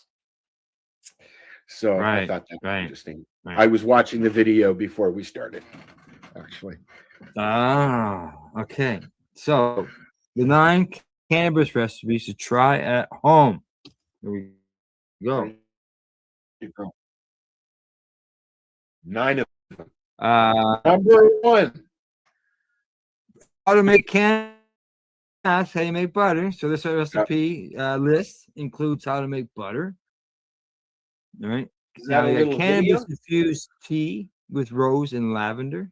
I do that. I if you take a little bit of cannabis and some mushrooms and stick them in one of those reusable pods for your Keurig and let it run, there you go.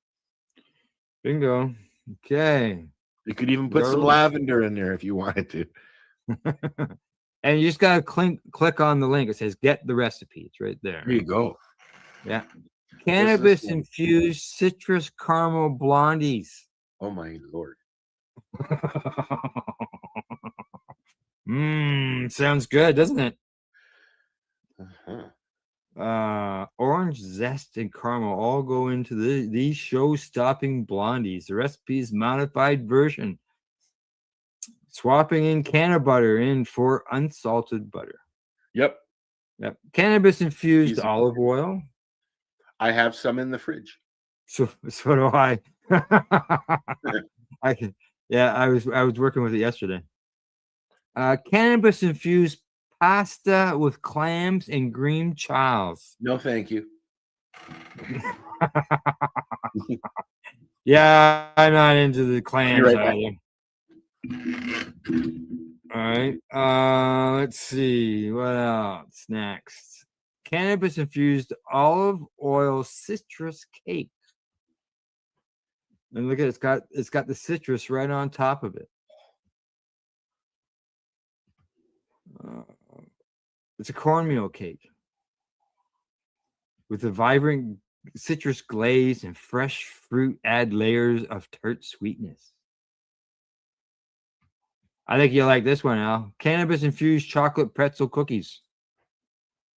Oh, I see Al is gone. He's had to run off. I don't know where he's gone to. I had to get some water. I'm sorry. Okay, I didn't know you left. I just happened to change what tab I was on just to check to make sure on things, and you were gone. Perfect cookies. Yes, cannabis infused chocolate Pretzel cookies. Ooh. You know, I'm not big on chocolate covered pretzels, to be honest with you. Pretzels, no, chocolate is made to be with chocolate, and pretzels are made to be with pretzels. Yeah, it's just, I like chocolate covered. I don't like the flavor, the combination of the chocolate. And the really? pretzel. They have, the rolled gold. I've gotten a bag of the rolled gold. Yeah. Yeah. Okay. Let's see what's next. Cannabis infused brioche French toast. I can't remember the proper pronunciation of that. I haven't got a clue. I've had French toast, but I love French toast, and it's very easy to medicate your syrup. Yes, it is. And you can probably throw or your something. sugar. Yeah. They say with an extra luxurious touch from can of butter. Woo. Yeah, where do you put butter in French toast? On top. Well, this has got extra strawberry jam, lemon juice. Can't you see it? There it is right there, buddy. That's that white thing there. At That white thing. That's the butter. Oh, okay. So it You says you take a slab of butter, can of yeah. butter, and put it on your French toast and let it melt in. And then that way you're not burning anything off as well, right? Yeah. You got to remember when you're I just throw the eggs in the thing, beat them up in the bowl, throw the bread in there, and throw them on the frying pan. But you got to remember that when you're heating up anything with cannabis in it, you can't do like when you're frying it up, you're frying over what you should be heating it up. Oh, yeah, you don't want to overcook. You don't want to get too hot. If you make your French toast and then take your can of butter, which is already made, and put it on your French toast, you're not burning anything away. That was my point. Oh, wasn't it make it soggy? Oh God, no. So what do you think the syrup does? Syrup, yeah, okay. Infuse the syrup too. You can't eat that crap, can you?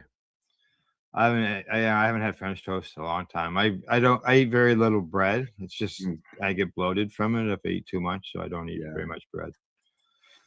All right, on to the next recipe: cannabis infused salted caramel fudge brownies. Oh, I saw something like this the other day. Look at that. 2 layers of brownie with caramel squeezed in between. The first brownies that I ever made, Tim and I, we took about an ounce of leaf and stem and all that and ground it all up. We didn't know any better. Ground it all up, and I said, well, just use it as flour instead of flour. Right. It was horrible. But wow, were we stoned. Yes. Those were the days. Those were the days. Okay. From there, I don't know if that's the end of it or not. Okay. Yes, that's the end of it. There we go. Oh, wow. Yeah. 9 of 9. 9 of 9. 9 of 9. That's right. So there you go. Recipes. If you know, we like to talk about recipes every show. So if you've got one that you've made, have at her. Send it to us. Hey, we got a question. Warriors Dude Nation says, "What's up?" Hey, we're just talking cannabis recipes. We'll be talking some news. We'll be talking some sports. We'll be talking about a few things. All righty. So recipes. Done that. Anything else you want to add to the recipes? I had one that I posted. Let me find it here really quick. All right. Because I thought that this would be a good one to medicate. And I posted it. And it's a little video, so we can watch the video. And all right. 1 second here. How do I do this? Share this one. Yeah. Share that one. All right. So let's watch this. Yeah. And then this would be very easy to medicate. You just medicate the chocolate and then do the steps that it tells you to do. Is that sponge toffee? It is. Let me. Cold come Christmas morning, and this is the perfect gift for those people because it's cold, not in the conventional way, but it's cold cane candy, and it's super easy to make, highly addictive, and just flat out delicious. That's so damn good. We start with our main ingredient, our cane sugar. Then we get a little bit of sea salt, and finally our golden syrup. It's got a really unique flavor, and I really highly recommend it. You can always find this in the British section of your grocery store, but if you can't find it for some reason, use honey or corn syrup. I know that little voice in your head is telling you to mix this, but that's not what you want to do. Just let this dissolve over medium heat. When it's dissolved, we're going to add in the candy thermometer. When it comes up to 300 degrees, we're going to take it off of the heat, whisk in our baking soda, and then pour it into a dish. That's it. It's very simple. Just don't fuck it up. The temperature rises quite quickly here. Heat about 298 degrees. Add in my baking soda. Then I mix it for about 10 seconds here. You can see it just starts expanding. It's fully incorporated here. That's when you want to add it into your baking dish. I've lined it with wax paper just so it comes out of the pan very easily. And you can see once I pour it in, you can see it expanding up. Super easy way I to think clean so. this pot is to just fill it with water, bring it up to a boil, and all that sugar is going to dissolve, and this pot is going to be spotless. I got my candy foam now. All I got to do is smash it up into bite-sized pieces. You want to make sure before you start breaking this, it's fully cooled. So I usually let it sit out on the counter for about an hour and then pop it in the freezer for about 15 minutes. And then that way I know when I'm breaking it, it's completely cooled and it just easily breaks apart and melts in your mouth. That's so damn good. You can use whatever chocolate you like, but I've got some delicious dark chocolate. It's going to taste really good. I like to melt my chocolate using a double boiler. I also got my cookie crumbs in a separate bowl. Everything's ready to go. Once the chocolate's melted, you just dip in your honeycomb candy. You can partially dip in it or completely submerge it. Just toss it into those cookie crumbs. Roll it around for a bit, then lay it onto a baking sheet. Let it harden. And then, honestly, you have your cold canned candy, which is freaking unbelievable. Everybody has a few naughty people in their lives who deserve to get cold come Christmas morning. And this is the perfect gift for those people because it's cold. Not in a conventional way. There you go. Uh-oh. That's all right. We'll take it off. Yeah, that I think that would be a really yummy, and it's cold, so you could use it for Christmas. And like you can infuse the chocolate for sure. I think everything there you infuse. I think you could as well. Yeah. I think the best way to do it would be when you're making the foam. Put some RSO in there, like you said. Yeah. Yeah, it's put some oil in there or whatever. But you butter, whatever. Yeah. If it would, I'm not sure because it mentions how you cook it off until you get it right down to like you want to stir it, but don't stir it. I'm not sure if it would separate or not. But I guess you could try. Someone could try it and find out, and if it doesn't separate, then hey, good stuff, right? But no matter what, you can still infuse the chocolate. Oh, I'm talking about chocolate. I got some sad news yesterday. Our local chocolate store is closing. Oh no. Oh yeah, it was great. Great stuff. Just go to the chocolate store and buy some and melt it down. And have you been into the butter tart bakery in Alderville? No. I don't travel that direction very often. It hadn't opened before I moved, so I didn't get in there. Oh, okay. Yeah, no. I couldn't tell you. All righty. Well, from recipes, we should go into maybe reviews. What do you say? What do you have to review? We'll talk about it on the other side.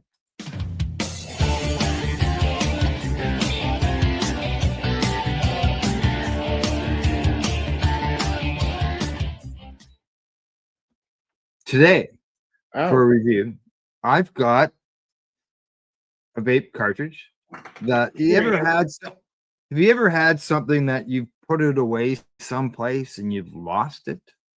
Yes, I have a button that I've been saving that popped off my fucking shorts, and I finally got some thread and a needle, and I can't find the fucking button. Well, I couldn't find this vape cartridge. I didn't know where it was. It went missing. It was still in its package. And it turns out that when I got a coat back that I had left at a friend's place, it was in the coat. It was in the coat, and it was at Buddy's place for over a month, but I didn't know it was there. I thought, I looked all around, but I couldn't find it.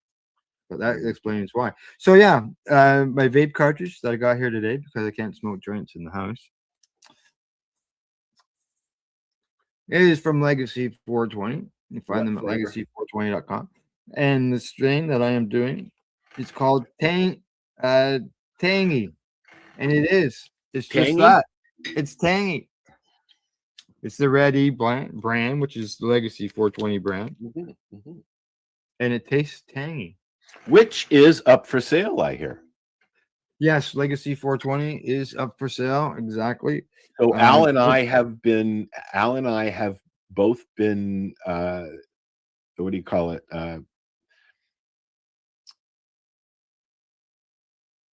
Interacting with Tim Barnhart since Legacy, literally since they opened, because we were at the opening. I remember.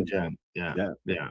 I used to go to the old store all the time, and hearing Tim's stories about Project Long Arm stopped by today. And that yes, was we've heard the stories. Yes. Yeah. And he's got it up for sale. He posted that he's turning 65 in a few months, and time to run away with his young lady there. Retire without the business. Yep. So he's got it up for sale. It's a 10,000 square foot facility. It's got a lab. It's got food processing areas. That concentrates where they make concentrates. It's but it tells me about the current state of the business of cannabis in Canada. Yeah, because this is happening a lot of stores, both Indigenous and legal stores, and not so legal stores, are closing down. Yeah, well, I know there's the one person who I saw on Facebook, the store where they work at has closed. I think that it's the climate in Canada with regards to cannabis now. I think that there's something going on within the Indigenous sector of cannabis. A lot of reservations are not allowing it, and some are. Southern Ontario has a lot of reservations that are allowing it. We have none up here in Northern Ontario. No, yeah, well, it's up to each reservation, just like it would be up to, for example, down in the U.S., up to each state. Here is federal legal, but we still have the provincial regulations, which vary from province to province, and same with municipalities, right? And then we have our federal medical program, which is so medical. Yeah. I saw a post by Allison Murden. She was mentioning that she was talking with a patient who informed her that the doctor said to them that Health Canada is being really questioning a lot of stuff that's over 3 grams. So they're trying to push the 3 gram limit for home growers. For home growers, that's what they're getting in the clinics. As far as like a patient goes in at his clinic and then they purchase their cannabis from the licensed producers, that's 2.5 to 3 grams. But at one time, like it was much higher, something like 14 when it came to the home growing. My first was 3 grams, because that's what he gave me. I'm up to 5 now.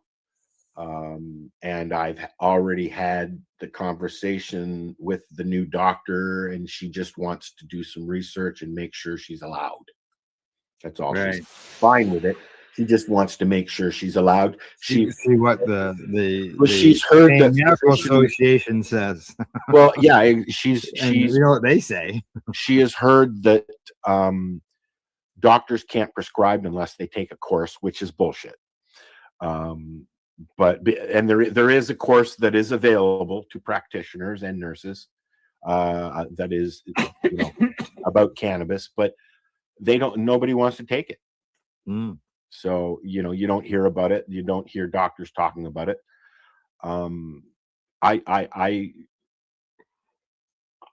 I spent the last 35 years with this doctor and learning, and he had to learn, and so what's up, Al? You okay? Well, I was trying to see in my review here. I thought, okay, let's see how much of a cloud of vapor I can create with it, and of course, that didn't work, did it? That leads to coughing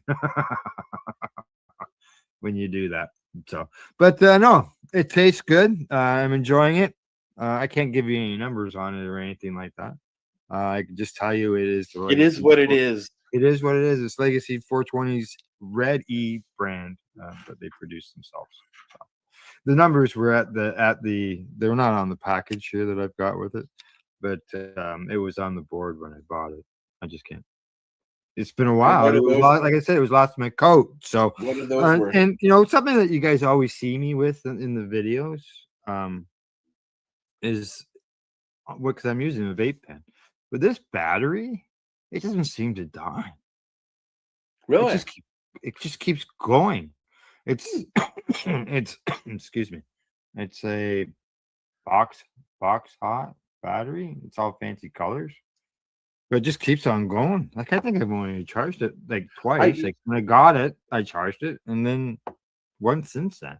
I don't use the vape pens. I mean, I use my Shatterizer. Obviously, it's right Yeah. here. But I don't use the pre-buy or pre-filled vape pens because it's usually distillates and isolates, which I don't like.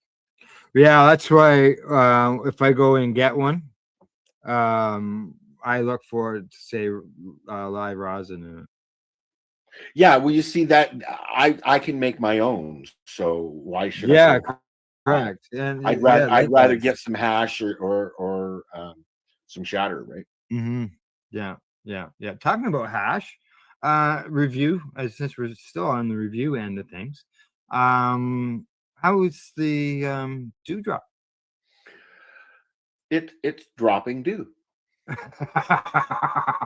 Did it drop you? Yeah, it makes me sleepy. I don't have any hash, or I'd be using it, but I've been getting the Nug brand because I enjoy it. I like the soft hash. The other one that I have found that is really also yummy is Vortex, and their hash is usually soft as well. They had some blonde there, but I don't think that the blonde would really roll out. I've dropped a few snakes into my water already. The fell off. Yep, there you go. That's the one. That's for next week's show. There you go. I like the Vortex. That's the one that I started getting.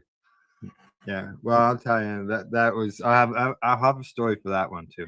It's similar to the Nugs. Yeah. Yep. Well, yesterday, some people have asked me, you know, I've got my dewdrop right here, and it's sitting on top of my apple. Yes. And people have asked me, like, you know, how portable is it? You know, yesterday I thought I'd check that out, and I'm out in the country, right? So it's not as if I could just go for a walk downtown or anything. So I went for a walk. I went out and got the mail. I went over to the pond. I walk around with it all the time. Yeah, I went over to the pond. I went up down the trail past the windmill that we have here for the pond, along the trail some more, and back here to the house. And it worked just fine. It was always the chamber on it was always full. I wouldn't take it with you in the car or anything, but you know. No, not. Yeah, I wouldn't take it to try to use in the car. I'd take it in the car to take to someplace to use someplace else. I'm trying to get Tyler, the owner of My Cannabis here in Terrace Bay, to bring them in. Yeah. I think that his hash people will like it. See this thing right here? This thing here, which does have a lid on it. Okay. Yep, you're going for Dave's trick, are you? Yes. Going for Dave's trick. Dave suggests that in order to clean your apple, and just so you know, or your dewdrop, or the dewdrop, because the dewdrop fits in here as well. How many dewdrops will fit into a can of dewdrops? Oh, probably two. You might get two. You might get two apples in here, but I don't think you'll get two dewdrops. You put your ISO, or if you've got high grade alcohol, whatever, put it in here, right? And then at the end of the day, when you're done with your apple or your dewdrop, you just take it and you stick it in here. You put your lid back on it, right? So your alcohol doesn't evaporate. And in the morning, you take your lid off, pull your apple out, rinse it. You're done. Yep. It's clean, ready to go. Put the lid back on. Your alcohol is I have still not. there. I have not found anything that's big enough for it yet, so I'm still looking. But you know, I have noticed, Al, if you take the dewdrop, and I don't have a Apple, if you take the dewdrop and fill it completely with hot water, and just shake it, and then dump it out. It really cleans itself really well. And then once in a while, I'll do the ISO thing as well. Right. Well, you know, mine is dirty, and it's dirty in the photos I took of it yesterday, but it's dirty because I used it. So, but it's due. It's due to be dunked and cleaned. So, alrighty, we're done that into things. Review that done. I'm gonna run another promo right now.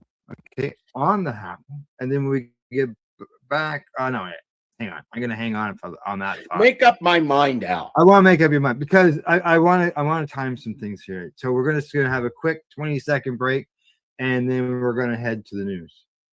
Okay, sounds good. Okay, all right. We're right back, guys. Are you looking for non-stop, continuous cannabis and psychedelic programming?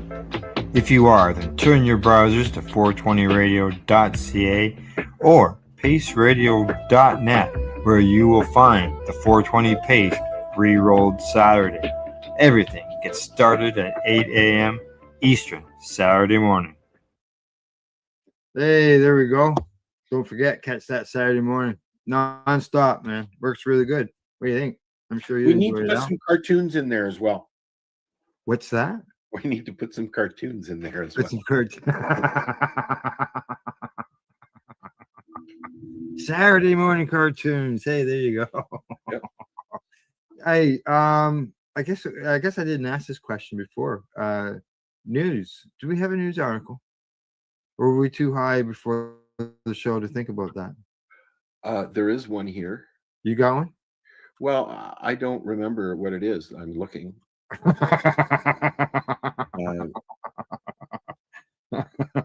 Yeah, here we go. Okay. All right, just hang on. I gotta run the intro.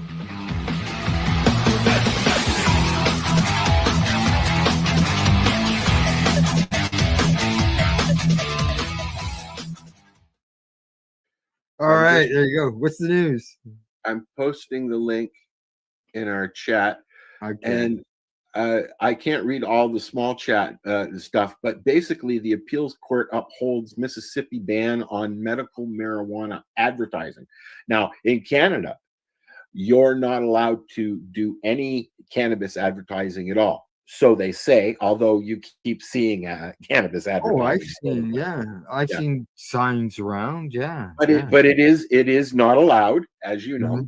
It is not allowed for an LP, a legal producer, provider, whatever you want to call them, to outright advertise products. Correct. You can't run ads on TV or whatever, but I've seen promos on signs. Oh yeah. You know, when all this legalization stuff first happened, you'd go down to the Budweiser stage down at Ontario Place, which is closed now. You'd go down there, and Tweed had a huge kiosk there, soliciting new people to come and sign up when they were doing the sign up thing and stuff like that.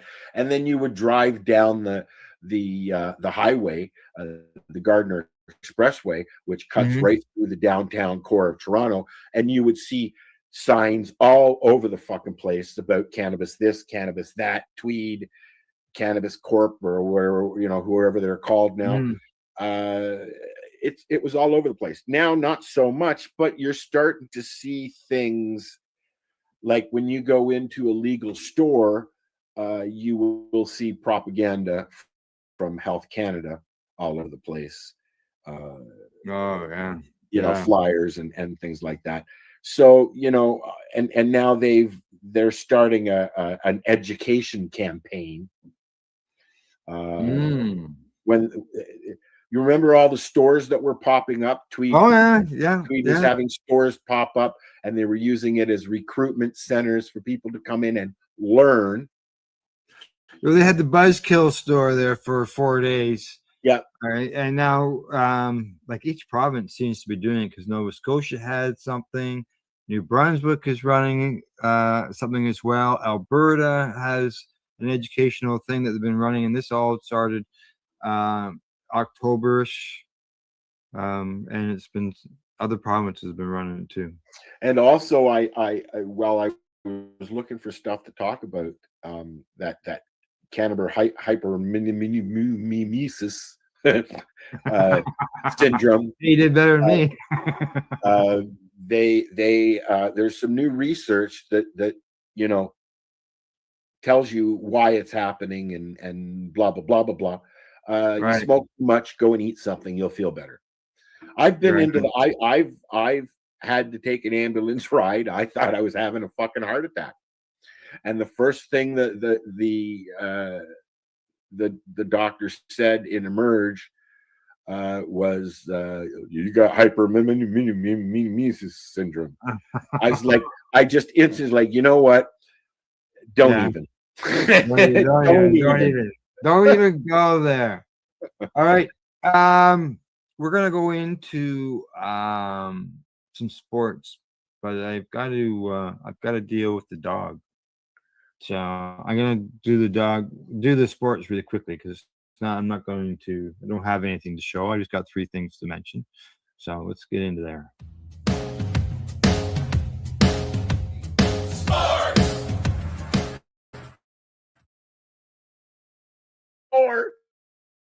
Sports. All right. Being that I didn't have a live show last week, and so I got a few things I gotta get caught up on. I gotta get caught up on. Okay. Dodgers won the World Series. The Dodgers won the World Series. The Argos won the Grey Cup. Oh my God. Are you fucking kidding me? And you see, in 2024, the Argos win the fucking Grey Cup. I didn't even know. The last time they won the fucking Grey Cup, I was sitting on my sister's car going up and down Yonge Street. That was what, 30 years ago? Yeah, they won the Grey Cup. Congratulations. I wish I had some sound effects loaded. And it was Paul over Tyson in boxing. Yeah. I don't know what to think there. That's the end of my story. I don't know what to think there. But being that we didn't do a live show, and the show before that I had missed the Dodgers thing, so I thought, well, okay, I'll just do a quick little rundown there and let everybody know. I did not know about the Argos. I didn't even know that they were even in the Grey Cup. I just I saw the stuff. And, holy fuck! So, and I recently had a friend stop in before a broadcast, and he's a big Hamilton Tyke. He was actually going to Ottawa. He was going to go see them play up there, but that was before anything was obviously before the Grey Cup. So. All right, I'm going to run this quick little promo, and then we're going to come back with some events and entertainment stuff that we got to discuss. Yeah, and I've got a piece by Sherry Ann Baker from Elevate. All right, sounds good. We'll see you in about 2 minutes. This, guys, is a BT bottle with a little straw on the end of it, okay? Back in the day, we used to have glass bottles, soda pop in glass bottles, okay? Soft drinks. And this was built for the old school hash. This is the hash that your uncles and your grandparents would get. And this is the stuff that we would all treasure whenever we could get it, because we thought it was the best stuff, because it's the constant. It was our form of concentrate. Correct. When we were young, right? Yes. To answer your question now. Oh, here we go. Forward. Oh, now you're going to cut this out if it doesn't work, right?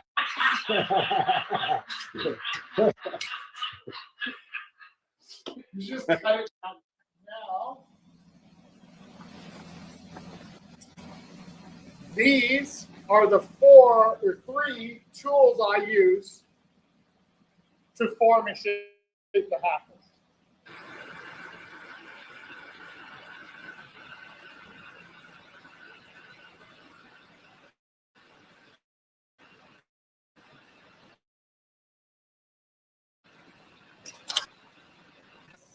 Once the prep work is done over on the lathe, it now has to go over to me to put the mouthpiece on and finish off the top part.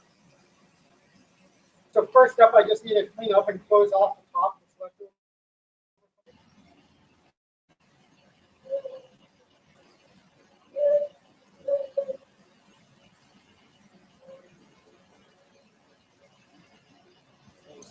First thing I'll do is I will heat up the corner and I'll push in the Maria, which is the circular lump that acts as a stopper. Right. Whereas I'm kind of like, I'm 49 years old, but I don't have time to be an artist.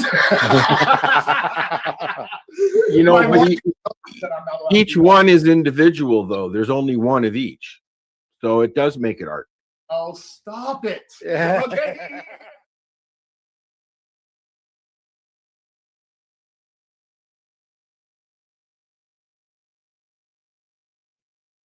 There you go. We're back. What are you looking at, Al? I'm just sharing the show. I forgot to share the show on. Oh, okay. Yes. That was the Apple. As you mentioned, as it shows there, it's coming soon. You're well aware of this, but I am finally done putting something together. Video, short, you know, sort of a documentary, but not a documentary. It's just about the Apple.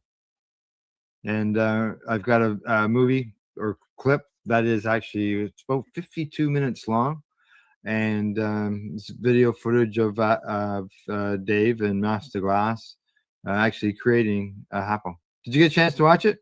I did. I watched it. I skimmed it. You skimmed it. I skimmed it yesterday. Yeah, I figured I'd watch it when you show it. Yeah. And so I've got to just gotta figure out when I'm going to actually release it to the public. And did you let Dave see it yet? No, I asked him if he wanted to see it before we released it, and he said, no, I'm okay.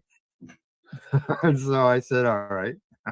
But yeah, it's they actually create a Apple and talk about how it's made and the whole thing. I enjoyed, I've said this before, I really enjoy chatting with Dave, always have. And he's very animated, but he knows what he's talking about. And it was very interesting to sit there and watch them both do what they do. Yeah. Now that I've got this one done, I'm going to create another video. I just basically a glass blowing video, because we did make some video footage without any sound to it.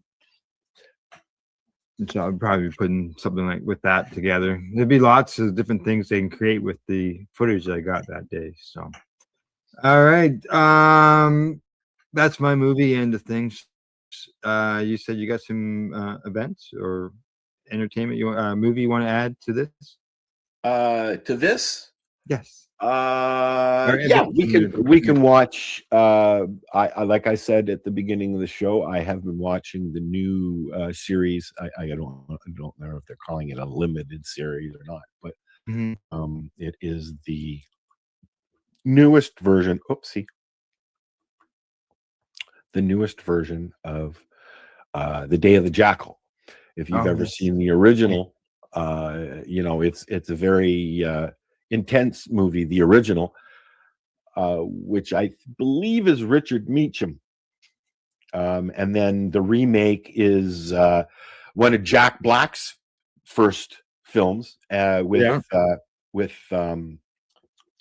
what's his name, please? I don't know, Jack. Bruce Willis. Bruce Willis plays the Jackal. But this is really well done. It's a limited series on I believe Prime.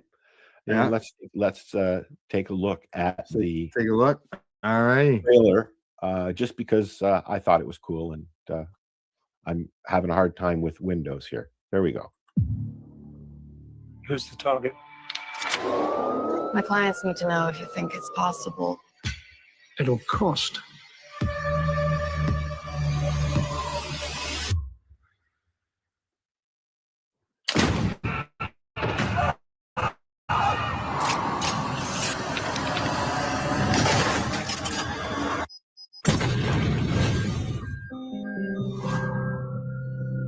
Police all over Europe are looking for him. We are reaching out to all our international partners for assistance. He's an exceptional assassin. He will kill again, unless we stop him. There's no record of him anywhere. This guy's a ghost. I know I can find him. I've heard good things about you, Bianca. Don't let me down. His code name's Jackal. He's a mimic.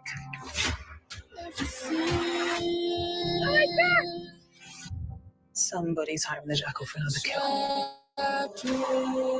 What do you do? If I told you the truth, then I'll lose you. This is a wild goose chase, and it's not helping our department's reputation. Are you saying we should just walk away? That's not the job I signed up for.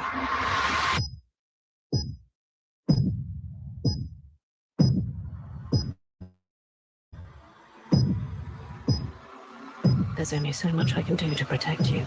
I will find him and I will kill him myself. One man is not worth all this loss. I like to win. So do I.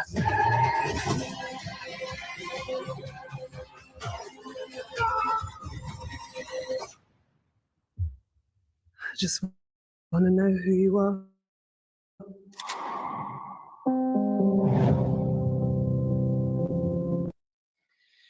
There's a Looks like couple. she- Huh? What's that?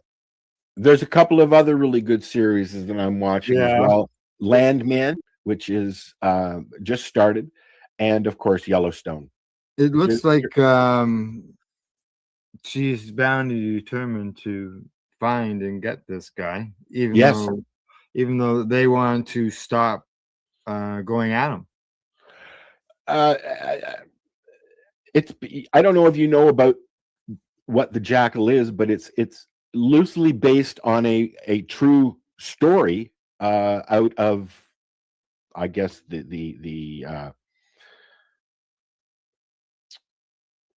60s, 70s, I guess, maybe even earlier. I don't know, but it's loosely on based true on, story? on a true story. Yeah, Oh, good. yeah. Yeah, About the assassin name as the Jackal. Yeah. Now, as far as events, we do know that the Kind Winter Fair is going on in Toronto this weekend, or not this weekend, today. It's 2 days, Monday and Tuesday. Oh, really? Yeah. I knew it was coming. I didn't know when. Yeah. Now, and we also have the video to watch. Correct. Yeah. now. So yeah, it's I saw a post on Facebook about yesterday, which was business day, from my understanding. Packed. But this is Really? what the post said. Yeah, packed, just packed full of people. So Where was it? Down at the in Toronto? No, it's not an exhibition grounds. Okay. No, I can't think of the name of the street offhand I right can't light my joint with my shatterizer. now. No, you won't get enough heat to light it. So yeah, busy times down there. So I've gone to the Kind Winter Fairs in the past. And things were covered. You know, it was outside, but covered, and there was heat. I don't know what they're doing this year. But That's the one that they did under a tent last year, isn't it? yeah. We went the one year. We covered it.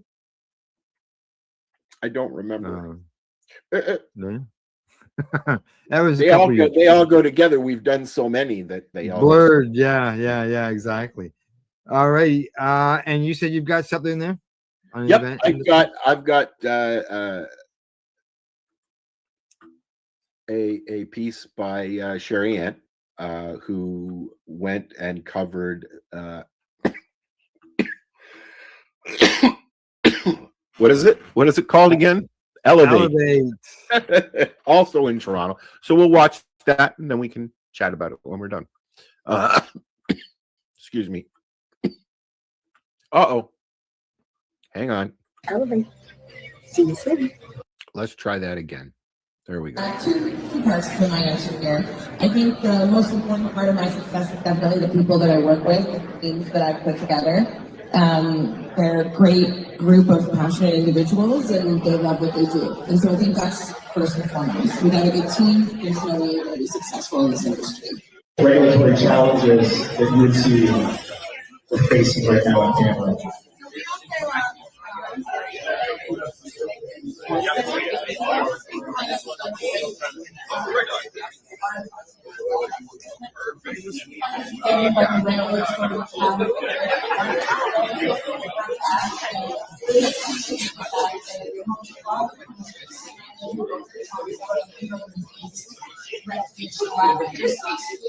Hit that 30%, so they can go to Quebec, stuff like that. So I think we just gotta clean the new regulations and the standardization.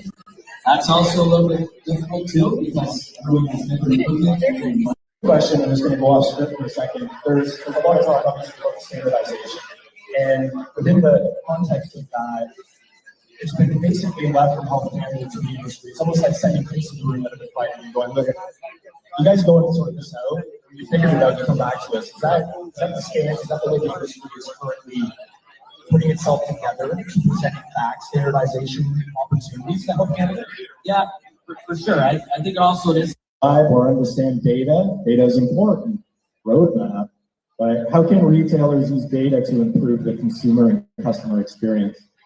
Well, as you said, data is very important, and I'm pretty much a data geek, so I will stand by that. But it's not everything. For me, or for everyone, data doesn't equal success. It's how you use it. Good morning. There you go. There you go.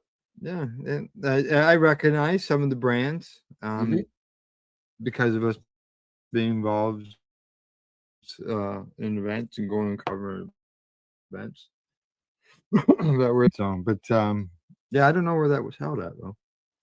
I believe it was at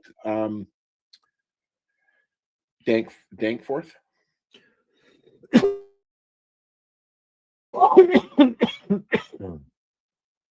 I've not been at the Danforth. Yeah, I don't know. Yeah, let me just is new to we me. have figure get an answer to that question. Elevate. I think it was at the Danforth. You think so? I think so. I may be wrong. Yeah.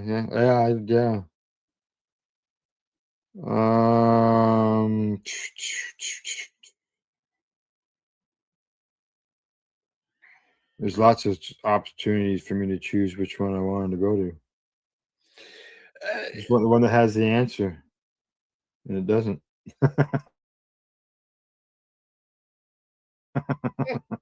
Oh, LB. Oh, okay. In Etobicoke. Etobicoke. Yes. Yeah. So there you go. That's where it's at, or was at. So okay. Anything else offhand? Entertainment. Nope, almost time to go clean off the car. Yeah. You got medical appointments this afternoon. Yes, I does. Yeah, that means you gotta get a head start. You gotta get ahead early because you gotta. Yeah. What are your roads like? You obviously have 3.5 minute car trip. Not even. I am 1.3 kilometers away from the hospital. So.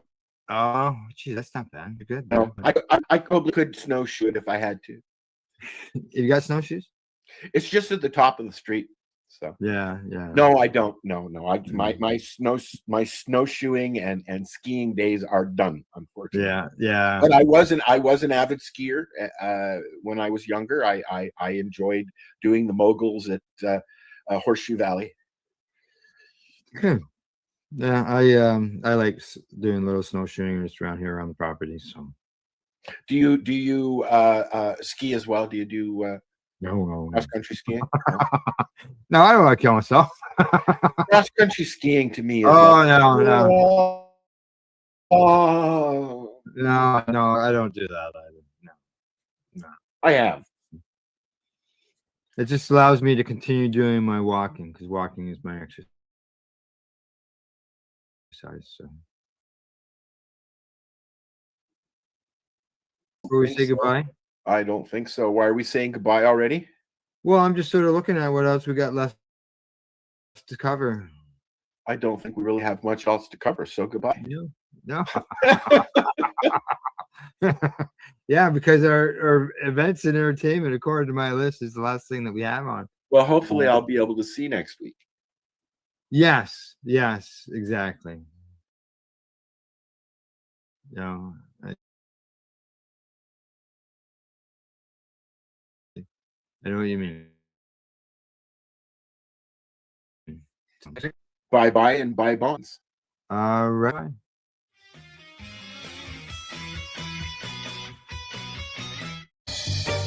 You're watching the 420 Pace Network, found at 420radio.ca and paceradio.net. Are you looking for nonstop, continuous cannabis and psychedelic programming? If you are, then turn your browsers to 420radio.ca or paceradio.net, where you will find the 420 Pace Re-Rolled Saturday. Everything gets started at 8 a.m. Eastern Saturday morning.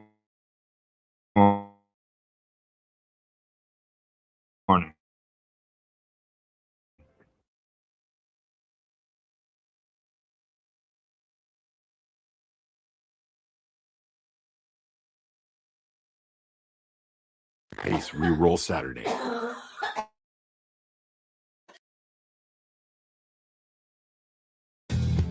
Stay tuned.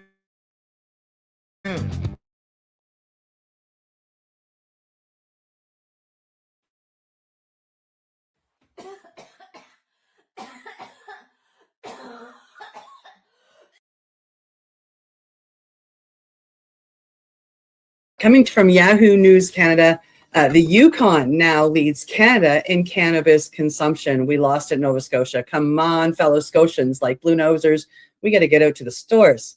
New data suggests that Canadians in the north are leading the country when it comes to cannabis consumption.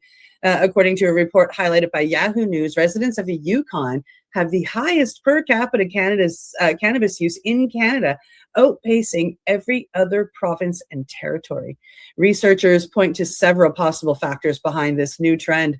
The Yukon has a relatively small population, which can amplify the per capita statistics, but there are also cultural and geographic considerations. In more remote regions, cannabis may be more accessible or socially accepted option compared to other substances. The territory has also embraced legalization with a stable retail system and relatively strong access to legal cannabis products. This accessibility may help shift consumers away from the illicit market and into regulated channels. Officials note that high usage rates don't necessarily equate to increased harm. In fact, some public health experts argue that regulated access allows for better education, product safety, and harm reduction compared to any unregulated market. The data reflects a broader national trend. Cannabis has become normalized across Canada. Well, it's becoming normalized across Canada for sure, but patterns of use still vary widely depending on region, demographics, and local culture. As researchers continue to study these patterns, regions like the Yukon may provide valuable insight into how legalization shapes long-term consumer behavior.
You're watching the 420 Pace, found at 420pace.ca.